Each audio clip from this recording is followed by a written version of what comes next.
কার্যকর রহস্য ও চেনা দিয়ে নির্মিত। আসসালামু আলাইকুম, সবাইকে স্বাগত জানাচ্ছি আরও একটি নতুন এপিসোডে। আজকের এই ঘটনাটি পাঠিয়েছেন গালিব আবরার। তাহলে চলে যাচ্ছি মূল ঘটনাতে। তার আগে সবার কাছে অনুরোধ থাকবে, যারা যারা চ্যানেলটি সাবস্ক্রাইব করেননি অবশ্যই সাবস্ক্রাইব করে নেবেন এবং লেখকের ফেসবুক পেজ ডেসক্রিপশন বক্সে দেওয়া আছে, অবশ্যই লাইক দিয়ে ফলো করে দিবেন। মরিয়ম হাত দিয়ে মুখ চেপে ধরে কান্না করতে করতে বলল, আমি বুঝতে পারিনি এমন কিছু হয়ে যাবে।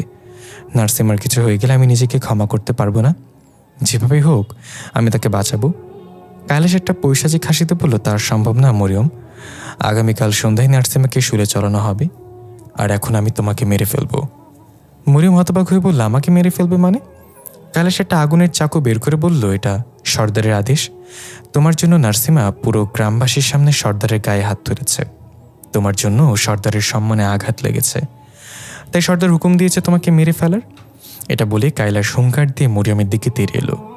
মরিয়ম ঘটনার আকস্মিকতায় কি করবে ভাবতে ভাবতে কাইলাস ঠিক মরিয়মের গলায় চাকু বেঁধে দিতে যাবে, তার আগেই অদৃশ্য এক ঝটকায় কাইলাস ছিটকে দূরে গিয়ে পড়ল। দেখা গেল এক সেই বয়োবৃদ্ধ কিছুটা দূরে দাঁড়িয়ে আছে, যে গতকাল মসজিদের সামনে মরিয়মকে সমর্থন করছিল নামাজ পড়ার বিষয়ে। মরিয়ম অবাক চোখে তাকিয়ে বলল, মতিয়ান চাচা আপনি? মাতিয়ান চাচা কাঁপা কাঁপা গলায় বলল, আজকে তুমি নামাজ পড়ার জন্য আমাদের সাথে যাওনি, তাই ভাবলাম তোমার কোনো সমস্যা হলো না। তুমি এসে দেখি ওই রাক্ষসটা তোমাকে আঘাত করতে যাচ্ছিল, কিন্তু তুমি কোনো প্রতিবাদ করছো না কেন? কি হয়েছে তোমার? এটা জিজ্ঞেস করতেই কাইলাস কোকড়াতে কোকড়াতে উঠে দাঁড়িয়ে বলল, বৃদ্ধ, আমাকে আঘাত করে তুমি কাজটা ঠিক করলে না। তোকে আমি এর মূল্য বুঝিয়ে দেব খুব তাড়াতাড়ি। আর মরিয়ম, তুমিও তৈরি থেকো। নার্সিমা বেঁচে থাকবে না মানে তুমিও বেঁচে থাকবে না। আমি তোমাকে মারবই। এই বলে কাইলাস সেখান থেকে অদৃশ্য হয়ে গেল। মাতিয়ান চাচা একটু হেসে বলল, এদের কথায় কান দিও না তোমা। এখন বলো কি হয়েছে, তোমাকে এত উদাস কেন লাগছে? মরিয়ম ভরসা পেয়ে মতিয়ান চাচাকে শুরু থেকে সবকিছু খুলে বলল। শেষে কান্না করে দিয়ে বলল, আমি নার্সিমাকে ভালোবাসি কিনা জানি না, কিন্তু তার মৃত্যু আমি সহ্য করতে পারবো না। আমি তাকে বাঁচাতে চাই চাচা। সব শুনে মতিয়ান চাচা গম্ভীরভাবে বলে সম্বোধন করল। বুঝলাম তোমার সমস্যা। দেখো মা, ভালোবাসা হলো আল্লাহর পক্ষ থেকে সবচেয়ে বড় রিজিক আমাদের জন্য। ভালোবাসার কারণেই এখন আমরা ধ্বংস হইনি। পূর্বে বহু জাতি ধ্বংস হয়েছে তাদের অহংকারের জন্য, আর অহংকার তখনই জন্মে যখন ভালোবাসার অভাব হয়। নার্সিমা তোমাকে নিজের জীবনের চেয়েও বেশি ভালোবাসে। সবাই নার্সিমার মতোই কাউকে চাই তার জীবনসঙ্গী হিসেবে, আর তুমি তাকে পেয়েও অবহেলা করছো। এখন বুঝে আর কি হবে? নার্সিমা মৃত্যুর অনেক কাছে দাঁড়িয়ে আছে। মরিয়ম খপ করে মতিয়ান চাচার হাত ধরে কাঁদতে কাঁদতে বলল, আমাকে সাহায্য করুন চাচা, নার্সিমাকে বাঁচাতে চাই আমি। মাতিয়ান চাচা একটু ভেবে বলল, একটা পথ খোলা আছে।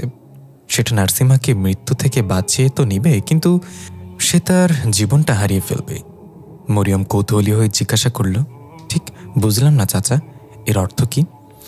মাতিয়ান চাচা বলল, তোমাকে পৃথিবীতে যেতে হবে। এমন একজন মানুষের রক্ত পান করতে হবে জন্ম হয়েছে চন্দ্রগ্রহণের রাতে, কিন্তু তার সব রক্ত না, তাকে জীবিত ছেড়ে দিতে হবে। মরিয়ম বলল, এতে করে নার্সিমা কিভাবে বাঁচবে? মাতিয়ান চাচা বলল, তার রক্ত পান করে তুমি গ্রামে প্রবেশ করবে কাল সন্ধ্যার সময়। যখন নার্সিমাকে শুলে চড়ানো হবে, তখন তোমার চোখের দিকে যে তাকাবে, সে নির্দিষ্ট একটা সময়ের জন্য ঘুমের রাজ্যে চলে যাবে। তুমি তোমার চোখের চাহনি দিয়ে গোটা গ্রামের সবাইকে ঘুম পাড়িয়ে দিবে, বিশেষ করে সর্দার যেন বাদ না পড়ে। আর ওই গ্রামের নিয়ম অনুযায়ী কারোর মৃত্যুদণ্ডের নির্দিষ্ট সময় পার হয়ে গেলে সে মুক্ত, তাকে আর মৃত্যুদণ্ড দেয়া হবে না। মরিয়ম খুশি হয়ে এক চিলতে আশা খুঁজে পেল। মাতিয়ান চাচা চিন্তিত চেহারে বলল, কিন্তু মরিয়ম বলল, কিন্তু কি আবার? মাতিয়ান চাচা বলল, রক্তের প্রভাব তোমার শরীর থেকে কেটে গেলে তুমি তোমার সকল অলৌকিক শক্তি হারাবে। তুমি তার মতোই হয়ে যাবে, যার রক্ত তুমি পান করবে, অর্থাৎ একজন অলৌকিক শক্তিবিহীন জিন। এটা শুনে মরিয়মের মুখটা অন্ধকার হয়ে গেল। এক চিলতে আশায় মরুভূমির ঝড় বয়ে গেল। এমনটাও কি হতে পারে মতিয়ান চাচা? আমি জিন থাকবো কিন্তু একজন মানুষের রূপান্তর হয়ে যাব, এটা কি করে সম্ভব? মাতিয়ান চাচা বলল, সম্ভব রে মা, সম্ভব। এই দুনিয়া আল্লাহকে সচক্ষে দেখা ছাড়া সবকিছুই সম্ভব। তবে আরও একটা শর্ত আছে, এখনো বাকি। মরিয়ম মন খারাপ করে বলল, আর কি শোনাবেন চাচা? আমি মরে যাব তাই না? মতিয়ান চাচা বলল, ঠিক তাই, তুই বেশি দিন বাঁচবি না অলৌকিক শক্তি ছাড়া। কিন্তু তুই যদি সেই মানুষকে স্বামী হিসেবে গ্রহণ করিস, যার রক্ত তুই পান করবি, তার সন্তান গর্ভে ধারণ করিস, তাহলে তোর অলৌকিক শক্তিগুলো ধীরে ধীরে ফিরতে শুরু করবে। তুই আবার একসময় পুরোপুরি জিন রূপে রূপান্তরিত হবি। মরিয়ম আরও গোলকধাঁধায় পড়ে গেল। চিন্তার ছাপ চেহারায় নিয়ে বলল, কিন্তু নার্সিমা যখন জানবে আমি অন্য কাউকে বিয়ে করেছি, তাহলে ওর উপর দিয়ে কী যাবে? সে কিভাবে সামলে নিবে নিজেকে? মাতিয়ান চাচা বলল, সে বেঁচে তো থাকবে অন্তত, না হলে কাল সন্ধ্যায় তার শেষ কার্য সম্পাদন করা হবে। তুমি না বাঁচাতে পারবে তাকে, না ক্ষমা করতে পারবে নিজেকে। বাঁচানোর সুযোগ থাকা সত্ত্বেও তুমি যদি তাকে না বাঁচাও, তাহলে সারা জীবন এই গ্লানি বয়ে বেড়াতে হবে। মরিয়ম বসা থেকে উঠে গেল, এদিক ওদিক তাড়াহুড়া করে পাইচারি করতে লাগলো, মাথায় থাপ্পড় দিতে লাগলো। মনে মনে বলল, নার্সিমাকে বাঁচানোই আমার মূল লক্ষ্য হওয়া উচিত। সে বেঁচে থাকলে তাকে পরে সব কিছু বুঝিয়ে বলা যাবে। সে অনেক জ্ঞানী, নিশ্চয়ই আমাকে বুঝবে। নার্সিমাকে বাঁচাতে আমি এটাই করব। মাতিয়ান চাচা, আপনি আমাকে বলুন, চন্দ্রগ্রহণে জন্ম নেওয়া মানুষটাকে কোথায় পাবো আমি? নার্সিমাকে বাঁচাতে আমি সব কিছু করতে রাজি। মাতিয়ান চাচা বলল, সিদ্ধান্ত নেওয়ার আগে একবার তোমার বাবা মাকে জানিয়ে রাখলে হতো না? মরিয়ম বলল, না চাচা, আমি বাবার কাছে সাহায্য চেয়েছিলাম, বাবা আমাকে সাহায্য করেনি। এখন তারা যদি জানতে পারে আমি এত বড় একটা কাজ করতে যাচ্ছি অন্য জাতের এক প্রাণীর জন্য, তাহলে তারা আমাকে আটকে দিবে। আমি আবার যখন আমার শক্তি ফিরে পাবো সন্তান জন্ম দেওয়ার পরে, তখন এসে তাদের কাছে ক্ষমা চেয়ে নেব। দয়া করে এই বিষয়টা আপনার আর আমার মাঝে যেন থাকে। মাতিয়ান চাচা একটু ভেবে বলল, ঠিক আছে, আমি এটা গোপন রাখবো। মনে আছে গতকাল এক যুবক মসজিদে নামাজ আদায় করছিল আমাদের স্থানে? মরিয়ম বলল, হ্যাঁ মনে আছে তো, কি হয়েছে তার? মাতিয়ান চাচা বলল, আমি তার সম্পর্কে খোঁজ নিয়েছিলাম কৌতূহলবশত। তার নাম আফজাল শরীফ। সে লেখাপড়া করে, পাশাপাশি চাকরিও খোঁজে। আর্থিক অবস্থা ভালো না ছেলেটার। সেদিন মাহফিল থেকে শুনেছিল তাহাজ্জুদ নামাজ পড়ে আল্লাহর কাছে কিছু চাইলে আল্লাহ ফিরিয়ে দেয় না, তাই তাহাজ্জুদ পড়তে এসেছিল আল্লাহর কাছে চাকরির জন্য দোয়া করতে। আর সবচেয়ে বড় কথা, যুবকের জন্ম চন্দ্রগ্রহণের রাতে। মরিয়ম একটু অবাক হয়ে বলল, তাহলে তাকে আমার শিকার বানাবো আজ রাতে, আর সেই হবে আমার ভবিষ্যৎ স্বামী এবং সন্তানের বাবা। দৃশ্য পরিবর্তন। আফজাল ক্ষুধার জ্বালায় রাতের বেলা রাস্তায় হাঁটছে। মেসে আজকে তার জন্য খাবার রান্না হয়নি। সারাদিনে পানি ছাড়া কিছুই পড়েনি পেটে। মাজারে গিয়েছিল, কিন্তু ফকির ভিখারিদের জন্য সিরিয়াল পায়নি। এই দুনিয়া যাকে দেয় তাকে পরিপূর্ণ করে দেয়, আর যাকে দেয় না তাকে কিছুই দেয় না। কি আজীব দুনিয়া। হাঁটতে হাঁটতে একটা টং দোকানের সামনে গিয়ে দাঁড়ালো আফজাল। অনেকেই চা খাচ্ছে, রুটি কলা খাচ্ছে। এগুলো দেখে আফজালের পেট ঢোল পেটানোর মতো করে পেটাতে লাগলো। আর সহ্য করতে না পেরে দোকানে গিয়ে নিজে একটা কলা এবং রুটি নিয়ে বসে খাওয়া শুরু করলো। টাকা কোথা থেকে দিবে সেই খেয়াল নেই। খাওয়া শেষে হঠাৎ মনে হলো পকেটে তো একটা টাকাও নেই। এখন কি করব? দোকানদার অন্য মানুষকে আছে, আস্তে করে চলে গেলে খেয়াল করবে না হয়তো। কিন্তু না, তাহলে খাবারটা তো হারাম হয়ে যাবে। না খেয়ে মরে যাওয়া ভালো, তবুও হারাম খাবার দিয়ে পেট ভরা ভালো না। দরকার হলে দোকানের কাপ ধুয়ে টাকা শোধ করব। এসব ভাবতে ভাবতে আফজাল দোকানদারকে কিছু বলতে যাবে, তার আগেই দোকানদার বলে উঠল, টাকা নেই তাই তো? আফজাল লজ্জা এবং অবাক হয়ে মাথা নাড়িয়ে সায় দিল। দোকানদার সুন্দর করে হেসে বলল, সমস্যা নেই, আমি তোমার দীক্ষাই বুঝছি। আমরা গরিবরা যদি গরিবদের কষ্ট না বুঝি, তাহলে আর কে বুঝবে ভাই? যান, মন দিয়ে লেখাপড়া করেন, যেদিন সাহেব হবেন সেদিন না হয় আমার একটা সেলুট দিয়েন। এই বলে দোকানদার হাসতে লাগলো হু হু করে। আফজাল লজ্জা পেয়ে দাঁড়িয়ে রইল। দোকানদার বলল, আরে মিয়া, মজা করছি, সেলুট দেওয়া লাগবে না। হনো, যখন খিদা লাগবে তখন চলে এসো। মানুষকে খাওয়াইলে কমে না, বাড়ে আরো। খুশিতে আফজালের চোখ ভিজে উঠল। দোকানদারকে ধন্যবাদ জানিয়ে বিদায় নিল। সারাদিন পর পেটে কিছু পড়েছে, এখন একটু শান্তি লাগছে। মানুষ যে বলে পেট শান্তি তো দুনিয়া শান্তি, কথাটা খুব একটা মিথ্যা না। ম্যাসে ফিরে যাওয়ার জন্য পা বাড়ালো আফজাল। হঠাৎ একটা মেয়ের কণ্ঠ, আফজাল, এ আফজাল। আফজাল থমকে দাঁড়িয়ে গেল। চোখ ঘুরিয়ে ঘুরে ওই কণ্ঠের উৎস খুঁজতে লাগলো, কিন্তু কাউকেই দেখতে পেল না। তখন জিজ্ঞাসা করল, কে কে ডাকে আমার নাম ধরে? অপর প্রান্ত থেকে আফজাল এলো। আমি মরিয়ম। আফজাল বলল, আপনি মরিয়ম হন আর বৈরম হন, কোথা থেকে কথা বলছেন? সামনে আসছেন না কেন? অপর প্রান্ত থেকে আওয়াজ এলো, আপনি কখনো বেহুশ হয়েছেন? আফজাল ভ্যাবাচাকা খেয়ে বলল, হ্যাঁ মানে কি বলছেন এসব? তখন একটা আলোর ঝলকানি এসে আফজালের গায়ে লাগলো। আফজাল আস্তে করে বেহুশ হয়ে পড়ে গেল মাঝ রাস্তায়। গাছের আড়াল থেকে বের হয়ে এলো মরিয়ম। অচেতন আফজালের সামনে এসে দাঁড়িয়ে বলল, কিছু মনে করবেন না, আপনার শরীর থেকে একটু রক্ত শুষে নেব। দৃশ্য পরিবর্তন। নার্সিমা দুই হাঁটু উঠিয়ে হাঁটুর ওপর হাত রেখে দেয়ালের সাথে হেলান দিয়ে বসে আছে মনমরা হয়ে। পুরো কক্ষটা অন্ধকার, দরজায় শুধু ছোট্ট একটা জানালার মতো কাটা। বাইরের মশাল থেকে সেই জানালাটা দিয়ে যতটুকু আলো প্রবেশ করে ততটুকু দেখা যায়। নার্সিমার চোখে ভেসে উঠল শেষ সময়টা, যখন মরিয়ম তার কাঁধে হাত রেখে বলেছিল, তাকে ছেড়ে দিন আমার জন্য। নার্সিমার মুখে একটা শুকনো হাসি ফুটে উঠল।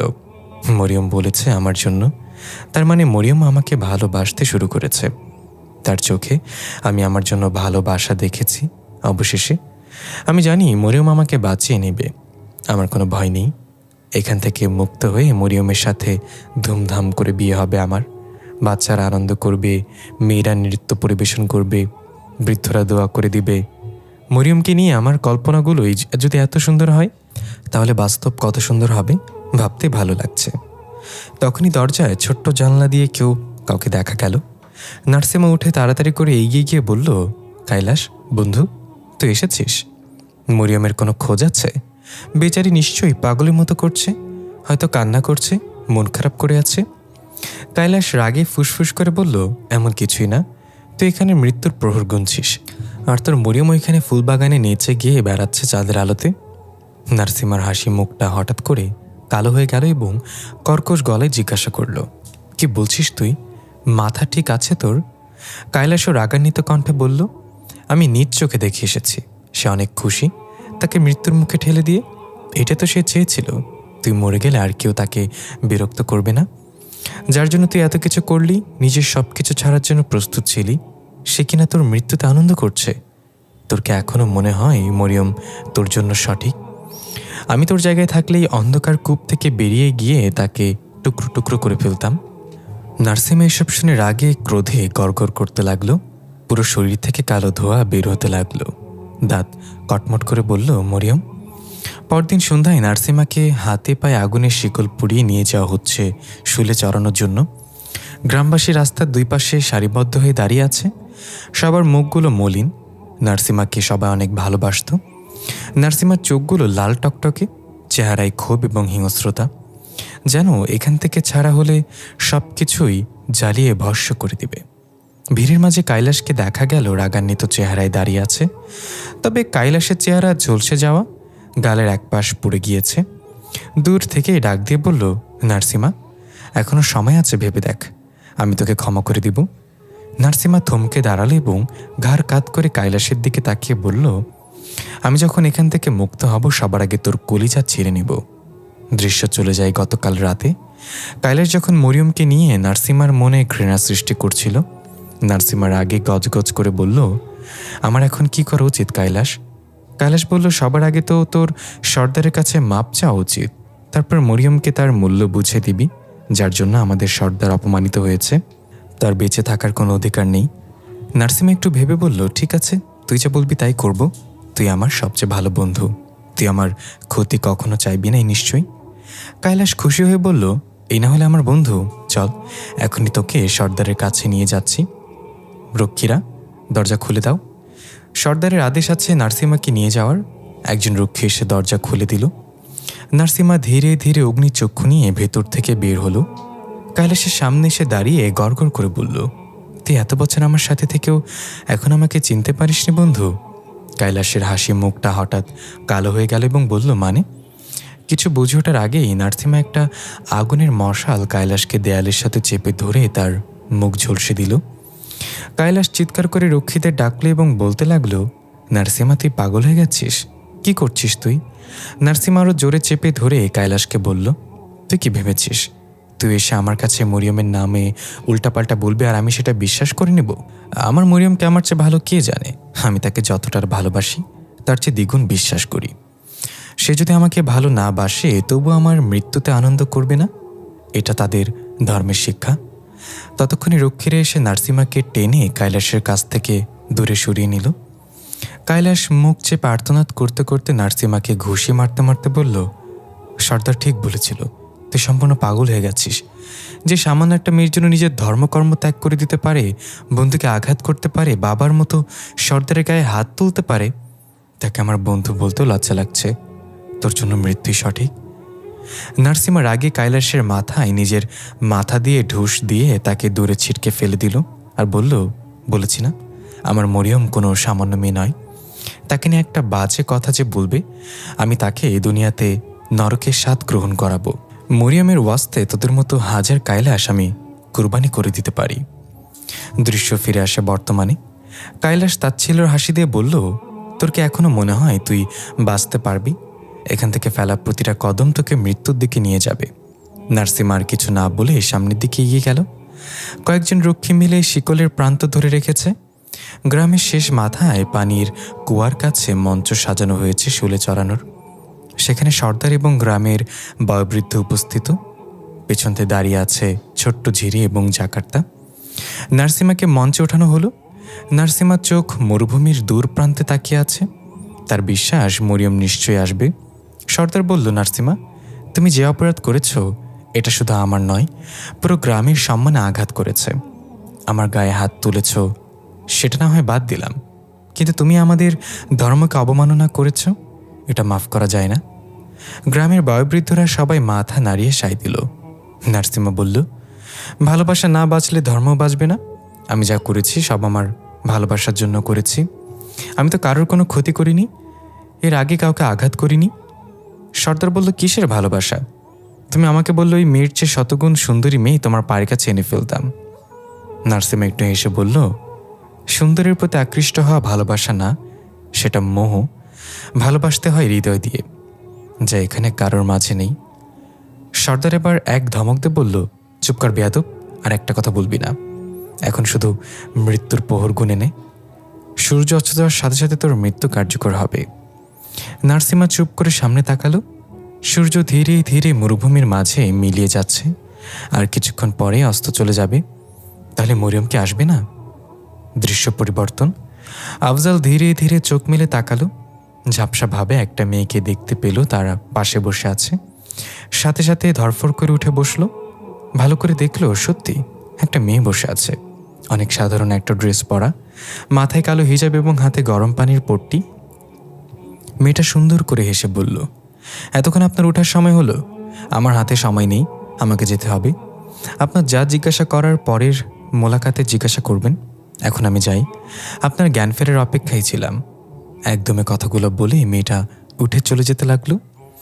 আফজাল ঘটনার আকস্মিকতায় কিছুই বলতে পারল না, শুধু হতভম্ব হয়ে তাকিয়ে রইল। মেয়েটা দরজার কাছে গিয়ে আবার পেছনে তাকিয়ে বলল, আর হ্যাঁ, এটা এখন আমাদের ঘর, আমরা এখন থেকে এখানেই থাকবো। আপনার চাকরি হয়ে যাবে কাল পরশু, আমি খুব তাড়াতাড়ি ফিরে আসব। এই বলে চলে যেতে নিলে আফজাল কোনো রকম কাঁপা কাঁপা গলায় বলল, কিন্তু কে আপনি? মেয়েটা পেছনে না তাকিয়ে বলল, আমি মরিয়ম, আপনার বিয়ে করা বউ। মস্তিষ্কে চাপ দিন, তাহলে সব মনে পড়ে যাবে। আর কিছু না বলে মরিয়ম চলে গেল। আফজাল যেন আকাশ থেকে পড়ল। কি হচ্ছে এগুলো? আমার বিয়ে করা বউ মানে? নিশ্চয় এগুলো স্বপ্নে দেখেছি আমি। এখনই খাটের সাথে মাথা বাড়ি দিলে ঘুম ভেঙে যাবে আমার। এই বলে খাটের নকশার সাথে দুম করে মাথা বাড়ি দিয়ে করে চিৎকার করে উঠল এবং বলল, ঘুম ভাঙছে? চোখ মেলে দেখলো এখনো সেখানে আছে। আফজাল মাথা ডলতে ডলতে বলল, ফ্যাবিকলের স্বপ্ন নাকি ভাই, ভাঙছে না কেন? এই বলে খাট থেকে নেমে বিভিন্নভাবে নিজেকে আঘাত করতে লাগলো ঘুম ভাঙানোর জন্য, কিন্তু কিছুতেই কাজ হচ্ছে না। হাঁপাতে হাঁপাতে এবার জানালার কাছে এসে চোখ পড়ল সেই পুরনো মসজিদের দিকে। আরে, এটা তো সেই মসজিদ যেখানে আমি ওই দিন তাহাজ্জুদ পড়েছিলাম। তার মানে এতক্ষণ যা হচ্ছিল সব সত্যি, এটা কোনো স্বপ্ন না। আফজালের মাথা চক্কর মারল। মেয়েটা কে ছিল, আর আমি এখানেই বা কিভাবে এলাম? হঠাৎ আফজাল খেয়াল করলো তার আঙ্গুলে একটা চকচক করা আংটি। আরে, এটা কি? তখন মনে পড়ল গতকাল রাতের কথা। কাজী অফিস, ম্যাচের সব বন্ধু বান্ধব, সে বড় ভাই, সবাই ছিল সেখানে। মেয়েটা কবুল বলার পর সবাই আনন্দে হাততালি দিয়ে উঠেছে। আমিও কবুল বলেছি। মেয়েটা আমার হাতে আংটি পরিয়ে দিয়েছে। এসব মনে পড়তে আফজাল যেন হতবিহ্বল হয়ে গেল। এটা কিভাবে সম্ভব? ঠাস করে খাটে বসে পড়ল। কিভাবে কি হয়ে গেল? আমার কিছু মনে ছিল না কেন? তখনই ম্যাসের সেই বড় ভাই সহ সকলে এসে উপস্থিত, বিভিন্ন গিফট সামগ্রী হাতে। সবার মুখে বিজয়ের হাসি, যেন যুদ্ধ জয় করে ফেলেছে। আফজালকে এইভাবে ছন্নছাড়া হয়ে বসে থাকতে দেখে বড় ভাই বলল, মিয়া, তাহলে তলে তলে এত কিছু? তোমারে দেখলে কিন্তু মনেই হয় না এত সুন্দর একটা মেয়ের সাথে প্রেম করতাম। আফজাল হাঁ করে বলল, প্রেম করতাম? রুবেল নামের সে ছেলেটা বলল, তা নয়তো কি? আমি বুঝতে পারছি না, তুই এতদিন ধরে প্রেম করস অথচ আমরা কেউ জানি না। এত গোপন রাখলি কিভাবে? আরেকজন বলল, আফজাল পেরেছে কারণ তার মুতে তোর মতো গন্ধ না। রুবেল বল, আরে ভাই, এখানে আমার মুত আসলো কই থেকে? কত হইতেছে তো প্রেম নিয়া। আফজাল বলল, ভাই তোর চুপ করতে একটু। আচ্ছা, কাল রাতে কি হয়েছিল? আমার কিছুই মনে পড়ছে না। সবাই তাক লেগে গিয়ে বলল, মানে? তুই রাতে এসে আমাদের সবাইকে কাজী অফিসে নিয়ে গেলি, তোর প্রেমিকার সাথে পরিচয় করে দিলি, তোরা বিয়ে করলি। রুবেল্লা আর জামাইল্লা সাক্ষী হইল বিয়ের। ভাবি টাকা দিল মিষ্টি আনতে, আমরা সবাই মিষ্টি খেলাম, এই বাসা ঠিক করে দিলাম। আর এখন তুই বলতেছিস তোর কিছু মনে নেই? আফজাল অসহায়ের মতো বলল, আমি এত কিছু করেছি কাল রাতে? কেমনে কি? একজন বলে উঠল, কিন্তু তুই একলা কেন? ভাবি কই? আরেকজন শয়তানি হাসিতে বলল, নিশ্চয়ই গোসল করতে গেছে। আফজাল সেদিকে কান্না দিয়ে ভাবতে লাগলো, এসব কি হয়ে গেল? ঠিক আছে, সে আবার আসলেই সব জানা যাবে। আপাতত আমার চুপচাপ সবার সাথে তাল মেলানোটাই বেটার হবে। কিন্তু সে কখন আসবে আবার? দৃশ্য পরিবর্তন। সূর্য ডুবে যাচ্ছে প্রায়। সর্দার লাল কাপড় হাতে নিয়ে দাঁড়িয়ে আছে। নার্সিমার মৃত্যুর জন্য প্রস্তুত। লাল কাপড় হাতে থেকে ফেলে দিলেই মৃত্যুদণ্ড কার্যকর হবে। নার্সিমা অসহায় চোখ জোড়া তখনও মরুভূমির দূর প্রান্তে তাকিয়ে আছে, তার আসার অপেক্ষায়। ব্যাকগ্রাউন্ডে নার্সিমার কণ্ঠে শোনা যায়, হে ঈশ্বর, হে আল্লাহ, হে ভগবান, হে প্রভু, তুমি যেই নামে ডাকলে সবচেয়ে বেশি খুশি হও, সেই নামের উসিলায় মরার আগে অন্তত একবার মরিয়মকে দেখার সুযোগ করে দাও। মরিয়মকে বলে দাও আমাকে বাঁচাতে হবে না, শুধু একবার আমার চোখের সামনে এসে আমার চোখ জোড়াকে প্রশান্তিতে বন্ধ করে দিতে। মরিয়ম আমার সামনে থাকলে একটু ব্যথাও পাবো না। তার চেহারা দেখে আমি হাজার ব্যথা কবর দিয়ে দিতে পারবো। তখনই দূরে একটু ছুটে আসতে দেখা যায়। নার্সিমার মুখে এক প্রশান্তির হাসি বেরিয়ে এলো এবং বলল, আমি জানতাম তুমি আসবে। সর্দার সহ গ্রামবাসী সবাই সেদিকে তাকালো। বিদ্যুৎ বেগে মরুভূমির বালু উড়িয়ে ছুটে আসছে কেউ, মুখে কালো কাপড় বাঁধা, শুধু চোখ দুটো দেখা যাচ্ছে। এদিকে সূর্য ডুবে যাচ্ছে।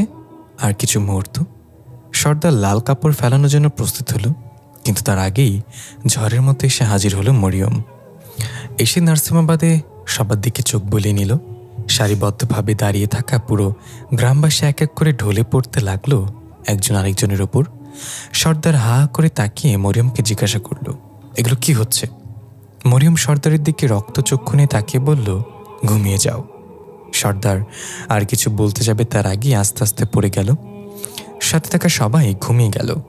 নার্সিমা তখন অবাক হয়ে জিজ্ঞাসা করল, এসব কি করছো মরিয়ম তুমি? মরিয়ম বলল, আপনি চোখ বন্ধ করেন।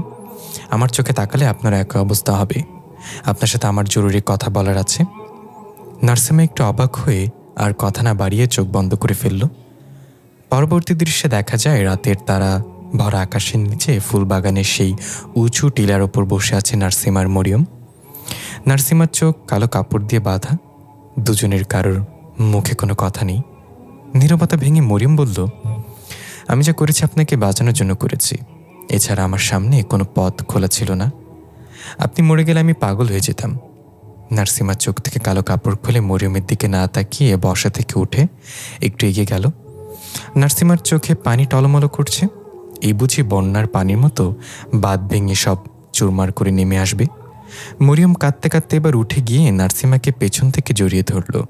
নার্সিমা আর নিজেকে ধরে রাখতে পারল না। আকাশের দিকে তাকিয়ে গগন বিদারী চিৎকার দিয়ে হাওমা করে কান্না করতে লাগলো। মরিয়ম বলতে লাগলো, আমাকে ক্ষমা করে দিন। আপনাকে না পাওয়ার ব্যথা আমাকে সারা জীবন বয়ে বেড়াতে হবে, কিন্তু আপনি বেঁচে আছেন এটা ভেবে আমি নিজেকে সান্ত্বনা দিতে পারবো। রক্তের প্রভাব শেষ হয়ে গেলে আমি আমার সকল অলৌকিক শক্তি হারিয়ে ফেলব। আমাকে আর পাবেন না আপনি। নার্সিমা এবার বলল, তুমি আমাকে বাঁচাওনি মরিয়ম, তুমি আমাকে নিজ হাতে মেরে ফেলেছ। আমি যদি আজকে সর্দারের হাতে মারা যেতাম তাহলে আমার মরণ হতো একবার, এখন আমার মরণ হবে বারবার। প্রতিদিন আমি তোমার শূন্যতায় মরব। মরিয়ম বলল, আমি জানি না আমি কি করেছি। আমার মাথায় শুধু আপনাকে মৃত্যু থেকে বাঁচানোর চিন্তা ছিল, তার জন্য যা করতে হয় তাই করেছি, আমাকে ভুল বুঝবেন না। নার্সিমা শান্ত হয়ে নরম গলায় বলল, জানো মরিয়ম, তোমাকে নিয়ে আমার কত শত স্বপ্ন ছিল, পাখির মতো তিল তিল করে বুনেছিলাম সেই স্বপ্নগুলো। হঠাৎ এক ঝড় এসে সব কিছু লণ্ড বণ্ড করে দিয়ে চলে গেল। সব কথার এক কথা, তুমি আর আমার হইলা না। মরিয়ম ফুপিয়ে ফুপিয়ে কান্না করছে। নার্সিমা চোখ বন্ধ করে মরিয়মের চোখের পানি মুছে দিয়ে বলল, সমস্যা নেই, ভালোবাসলেই যে তাকে পেতে হবে এমন তো কোনো কথা নেই। শুনেছি পেয়ে গেলে ভালোবাসার মৃত্যু হয়ে যায়। আমার ভালোবাসা অমর, তাকে মৃত্যু কখনো ছুঁতে পারবে না। তুমি ভালো থাকো, এটাই আমার সুখ। মরিয়ম বলল, আপনি কি করবেন এখন? নার্সিমা একটু হেসে বলল, তুমি ছাড়া এই দুনিয়ায় আমার কাছে বিষাক্ত, তাই সারা জীবন মহাদেবের পায়ের কাছে পড়ে থাকবো, তার সেবা করব, তারপর একদিন সবার অগোচরে মরে যাব। তখন তুমি তোমার বাচ্চাদের কাছে আমার গল্প বলো। একটা শিংওয়ালা পাগল ছিল যে তোমাকে খুব বিরক্ত করত, সারাক্ষণ তোমার কানের কাছে জ্ঞান জ্ঞান করত, দেখতে খুব কুৎসিত ছিল, কেউ তাকে ভালোবাসতো না, আর সে যাকে ভালোবাসতো তাকেও সে হারিয়ে ফেলেছে। মরিয়ম কান্না করে দিয়ে নার্সিমার গালে হাত রেখে বলল, কে বলেছে আপনি কুৎসিত? আপনি অনেক সুন্দর, আপনার মন অনেক সুন্দর, আপনি সবার চেয়ে আলাদা, আল্লাহর অনেক দামি এক সৃষ্টি আপনি। নার্সিমা একটু হেসে চোখের পানি মুছে বলল, তুই মিথ্যা বলা শুরু করে দিয়েছ তাহলে? মরিয়ম কান্নার মাঝে ফিক করে হেসে দিয়ে বলল, আপনি জানেন না মুসলিম কখনো মিথ্যা বলে না। নার্সিমা বলল, তাহলে শেষ একটা সত্যি কথা বলবে মরিয়ম? মরিয়ম সাই দিলে নার্সিমা মরিয়মের হাত ধরে বলল, তুমি কি আমাকে ভালোবাসো? মরিয়ম চোখের পানি ছেড়ে এক বাক্যে উত্তর দিল, হ্যাঁ, আমি আপনাকে অনেক ভালোবাসি এবং সারা জীবন বাসব। নার্সিমা মরিয়মের হাতে চুমু খেয়ে বলল, এটাই যথেষ্ট। তোমার মুখ থেকে বের হওয়া এই একটা বাক্য আমার বেঁচে থাকার সম্বল হয়ে থাকবে। দূর থেকে তোমাকে সবসময় ভালোবেসে যাব। মরিয়ম বলল, আপনি অনেক ভালো, আপনাকে হারিয়ে ফেলেছি মানে আমার সামনের দাঁত হারিয়ে ফেলেছি, জীবনে কখনো আর সত্যিকারের হাসি হাসতে পারবো না। নার্সিমা সুন্দর করে হেসে বলল, কি যেন একটা কথা শুনেছিলাম তোমাদের একজন আলেমের কাছে, হ্যাঁ মনে পড়েছে, দুর্ভাগাটা কাতরাতে থাকে জায়নামাজে তাকে পাওয়ার জন্য, আর ভাগ্যওয়ালা তাকে না চাইতেই পেয়ে যায়। দৃশ্য ফিরে এলো বর্তমানে। পুরো তাঁবুতে নিস্তব্ধতা বিরাজ করছে, কারোর মুখে কোনো কথা নেই। জিদান এবং মিমের চোখে পানি। অপ্সরা মন খারাপ করে দাঁড়িয়ে আছে। জাকার্তা দাঁড়িয়ে আছে সর্দারের পাশে, সবার চোখে নার্সিমার জন্য মায়া। নীরবতা ভেঙে অপ্সরা বলল, তাহলে নার্সিমার মহাদেব হয়ে ওঠার কারণ কি ছিল? সে যেহেতু সবকিছু মেনেই নিয়েছে। সর্দার গম্ভীর গলায় বলল, কারণ সে মুখে সবকিছু মেনে নিলেও মন থেকে মেনে নিতে পারেনি। তোমার কি মনে হয় এত ভালোবাসার পরে কেউ কাউকে এইভাবে ছেড়ে দিতে পারে? দৃশ্য আবার চলে যায় অতীতে। নার্সিমা মহাদেবের বিশাল মূর্তির সামনে বসে অদ্ভুত এক যজ্ঞ করছে। তার পুরো শরীরে সিঁদুর মাখানো। কৈলাস তার পেছনে বসে ভয়ানক কিছু মন্ত্র জপ করছে। পাশে একটা ছাগল বাঁধা ছিল। নার্সিমা টান দিয়ে সে ছাগলটা এনে তরবারি দিয়ে এক কোপে তার মাথাটা আলাদা করে ফেলল। মাথা উঠিয়ে মহাদেবের পায়ে রক্ত ঢেলে দিয়ে কর্কশ গলায় বলল, মরিয়ম এবং তার পরিবার সম্পূর্ণ শেষ হবে আমার হাতে। আমি আপনার রাক্ষসী অবতার, আমাকে শক্তি দিন। জিদানের অপ্সরা বসে আছে গ্রাম থেকে বেরিয়ে অনেকটা দূরে মরুভূমির এক প্রান্তে। দূর থেকে গ্রামটা দেখলে মনে হয় কোনো এক রূপকথার সাজানো গোছানো শহর। জিদানের মনের অবস্থা ভালো নেই। অপ্সরা বুঝতে পারছে নিজের বাবা মায়ের অতীত এতটা ভয়ানক এবং কষ্টদায়ক হতে পারে, জিদান সেটা কল্পনা করতে পারিনি। অপ্সরা জিদানের হাতে হাত রেখে বলল, এত কি ভাবছ? সব ঠিক হয়ে যাবে। মহাদেব এখানে এসে তোমাকে আর তোমার বোনের কোনো ক্ষতি করতে পারবে না। জিদান বলল, তোমার কি মনে হয় আমি মহাদেবকে নিয়ে ভয় পাচ্ছি? অপ্সরা বলল, তাহলে? জিদান বলল, সর্দার কিন্তু এখনো বলেনি নার্সিমা কিভাবে মহাদেব নামে নিজেকে চিনালো সবার কাছে। তুমি একবার চিন্তা করো, নার্সিমা মহাদেবের পূজা করত, তার ভক্তি করত, তাহলে সে কিভাবে নিজেই নিজেকে মহাদেব ঘোষণা করতে পারে?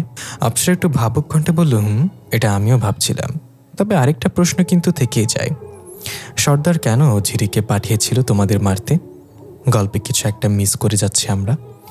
হয় সর্দার কিছু গোপন করছে, না হয় আমরা পুরোটা বুঝতে পারছি না। জিদান বলল, সেটা তো শুধু সর্দারই বলতে পারবে। তিনি পাশের কোনো গ্রামে গিয়েছে কাজে, ফিরে আসার পর বাকিটা জানতে পারবো। অপ্সরা বলল, হ্যাঁ, এখন তার আসা পর্যন্ত আমাদের অপেক্ষা করতে হবে। ঘটনা শেষ করার পরে আবার আমার বিচার কার্য শুরু হবে, আমাকে মৃত্যুদণ্ড দেবে। জিদান একটু হেসে বলল, আমি তোমাকে বাঁচিয়ে নেব, যেভাবে আমার মা নার্সিমাকে বাঁচিয়ে নিয়েছিল নিশ্চিত মৃত্যুর হাত থেকে। অপ্সরা ইয়ার্কি করে বলল, নার্সিমার মতো ভালোবাসতে হলে তোমাকে আরও 10 বার জন্ম নিতে হবে। নার্সিমা প্রেমে পড়েছিল সত্যিকার অর্থে, আর তোমরা পরম মোহে। জিদান বললেই হলো, আমিও সত্যিকার অর্থে তোমার প্রেমে পড়েছি। যদি প্রমাণ চাও তাহলে একটা খালি কক্ষ এবং খাটের ইন্তজাম করে দাও, দেখিয়ে দেবো কিভাবে ভালোবাসতে হয়। অপ্সরা জিদানের হাতে থাপ্পড় মেরে বলল, যা বদমাইশ, কী সব কথাবার্তা বলছো? তোমার মুখে বালু ঢুকে আমি মরি ভাসবো। জিদান একটু হেসে অপলকভাবে অপ্সরার দিকে তাকালো। মরুভূমির বালুময় বাতাসে অপ্সরার ঘন কালো চুলগুলো সব চেহারায় এসে পড়ছিল বারবার। জিদান হাত দিয়ে অপ্সরার গালে স্পর্শ করে চুলগুলো কানের পেছনে দিয়ে চোখের দিকে তাকিয়ে বলল, এই খনি চোখে আমি সারা জীবন কতল হতে চাই। অপ্সরা খুব শান্ত গলায় বলল, এসব ফিল্মি ডায়লগ বাদ দিয়ে রিয়েলিটি মাইনে নাও। মানুষের অভাবে মানুষ মরে না, মানুষ মরে যত্নের অভাবে, ভালোবাসার অভাবে। জিদান বলল, আমি তোমার জন্য মরতে পারি, কারণ তুমি মানুষ না। তোমার অভাবে আমি মরে যাব। এই বলে কিছু বুঝে ওঠার আগেই জিদান অপ্সরার ঠোঁটে ঠোঁট লাগিয়ে দিল। অপ্সরা ঘটনার আকস্মিকতায় অবাক হয়ে চোখ বড় করে ধাক্কা দিয়ে জিদানকে সরানোর চেষ্টা করতে লাগলো, কিন্তু জিদান অপ্সরার ঠোঁট কামড়ে ধরল। এবার অপ্সরা রেগে জোরে ধাক্কা দিল জিদানকে। জিদান ছিটকে গিয়ে অনেকটা দূরে পড়ল। দেখা গেল অপ্সরার ঠোঁট থেকে রক্ত বের হচ্ছে, যা জিদানের ঠোঁটেও লেগে আছে। অপ্সরা প্রচণ্ড রেগে জিদানকে বলল, পাগল হয়ে গেছো তুমি? তোমার কি মনে হয় আমি তোমার সাথে মজা করে কথা বলি, দুষ্টুমি করি, তোমাকে সব কিছুতে সাপোর্ট করি, তোমার দুঃখগুলো ভাগ করে নিই, তাই বলে তোমাকে আমার প্রতি সকল অধিকার দিয়ে দিয়েছে? তুমি এখন যা করলে এটা করার অধিকার শুধুমাত্র আমার স্বামীর। কোন সাহসে তুমি আমার সাথে এটা করলে? অতিরিক্ত ছাড় দিয়ে ফেলেছি তোমাকে। জিদান মাথা নিচু করে বসে আছে, কোনো কথা বলছে না। অপ্সরার চোখে পানি, কাঁদতে কাঁদতে চলে যাচ্ছিল সেখান থেকে, কিন্তু আবার পেছনে ফিরে এসে তেরে এসে জিদানকে ধাক্কা মেরে আছড়ে ফেলে বলল, তুমি কখনো নার্সিমা হতে পারবে না। তোমার মতো ছেলেরা শুধু শরীর চাই। আমি মরে যাওয়ার পর তুমি আমাকে এক মুহূর্তের জন্য মনে করবে না, আমি বুঝে গিয়েছি। তাই তোমার আর আমার মাঝে যা ছিল তা এখানেই শেষ। আমার দিকে যদি চোখ তুলে তাকাও দ্বিতীয়বার, তাহলে আমি নিজের চোখ উপড়ে ফেলব। এই বলে অপ্সরার চোখের পানি মুছতে মুছতে চলে গেল সেখান থেকে। জিদান তখনও মাথা নিচু করে বসে আছে। জিদানের চোখ থেকে পানির ফোঁটা পরে সাথে সাথে মরুভূমির বালুতে শুকিয়ে যাচ্ছে। দৃশ্য পরিবর্তন। মিম আর জাকার্তা বসে আছে কালো পানির এক লেকের পাড়ে। মিম ছোট ছোট পাথর লেকে ছুঁড়ে মারছিল আনমনে। জাকার্তা বলল, তুমি ঠিক আছো? মিম হালকা চমকে গিয়ে বলল, হ্যাঁ ঠিক আছি। জাকার্তা বলল, একটা গল্প শুনবে? মিম বলল, আপনার বাবারটা কি কম ছিল, এখন আবার কি শোনাবেন? জাকার্তা একটু হেসে বলল, না, আমি বাবার মতো তোমার মায়ের ভালোবাসার গল্প শোনাবো না। আমার গল্প কিছুটা এরকম, তুমি যেমন এখানে বসে লেকে পাথর ছুঁড়ে মারছো, তেমনি এক লোক রাতের বেলা সাগরের কিনারে বসে ঢেউয়ে পা ভিজিয়ে উপভোগ করছিল। তখন ঢেউয়ের সাথে সাগর থেকে একটা বস্তা ভেসে এলো তার পায়ের কাছে। লোকটা বস্তাটার মুখ খুলে অন্ধকারে হাতড়িয়ে বুঝতে পারলো বস্তার ভেতরে ছোট ছোট পাথরের টুকরো। সে একটু খুশি হলো, কারণ উপভোগ করার মতো আরও একটা জিনিস পেয়ে গিয়েছে। সে বস্তা থেকে একটা একটা করে পাথর সাগরে ছুঁড়ে মারছিল। এভাবেই চলতে থাকলো। বস্তার পাথর প্রায় শেষ হয়ে এসেছে, এদিকে সাকলো প্রায় হয়ে এসেছে। যখন সূর্যমামা উদয় হলো, তখন লোকটা বস্তা ঝাড়া দিয়ে শেষ পাথরটা সাগরে ফেলতে যাবে, তখনই দেখলো এতক্ষণ পাথর ভেসে যা সাগরে ফেলেছিল তা আসলে হীরা ছিল। মিম একটু অবাক হয়ে বললিস, লোকটা তখন নিঃসানে আফসোস করেছে। জাকার্তা বলল, তখন আর আফসোস করে কি হবে, আমাদের জীবনটা ঠিক এরকম।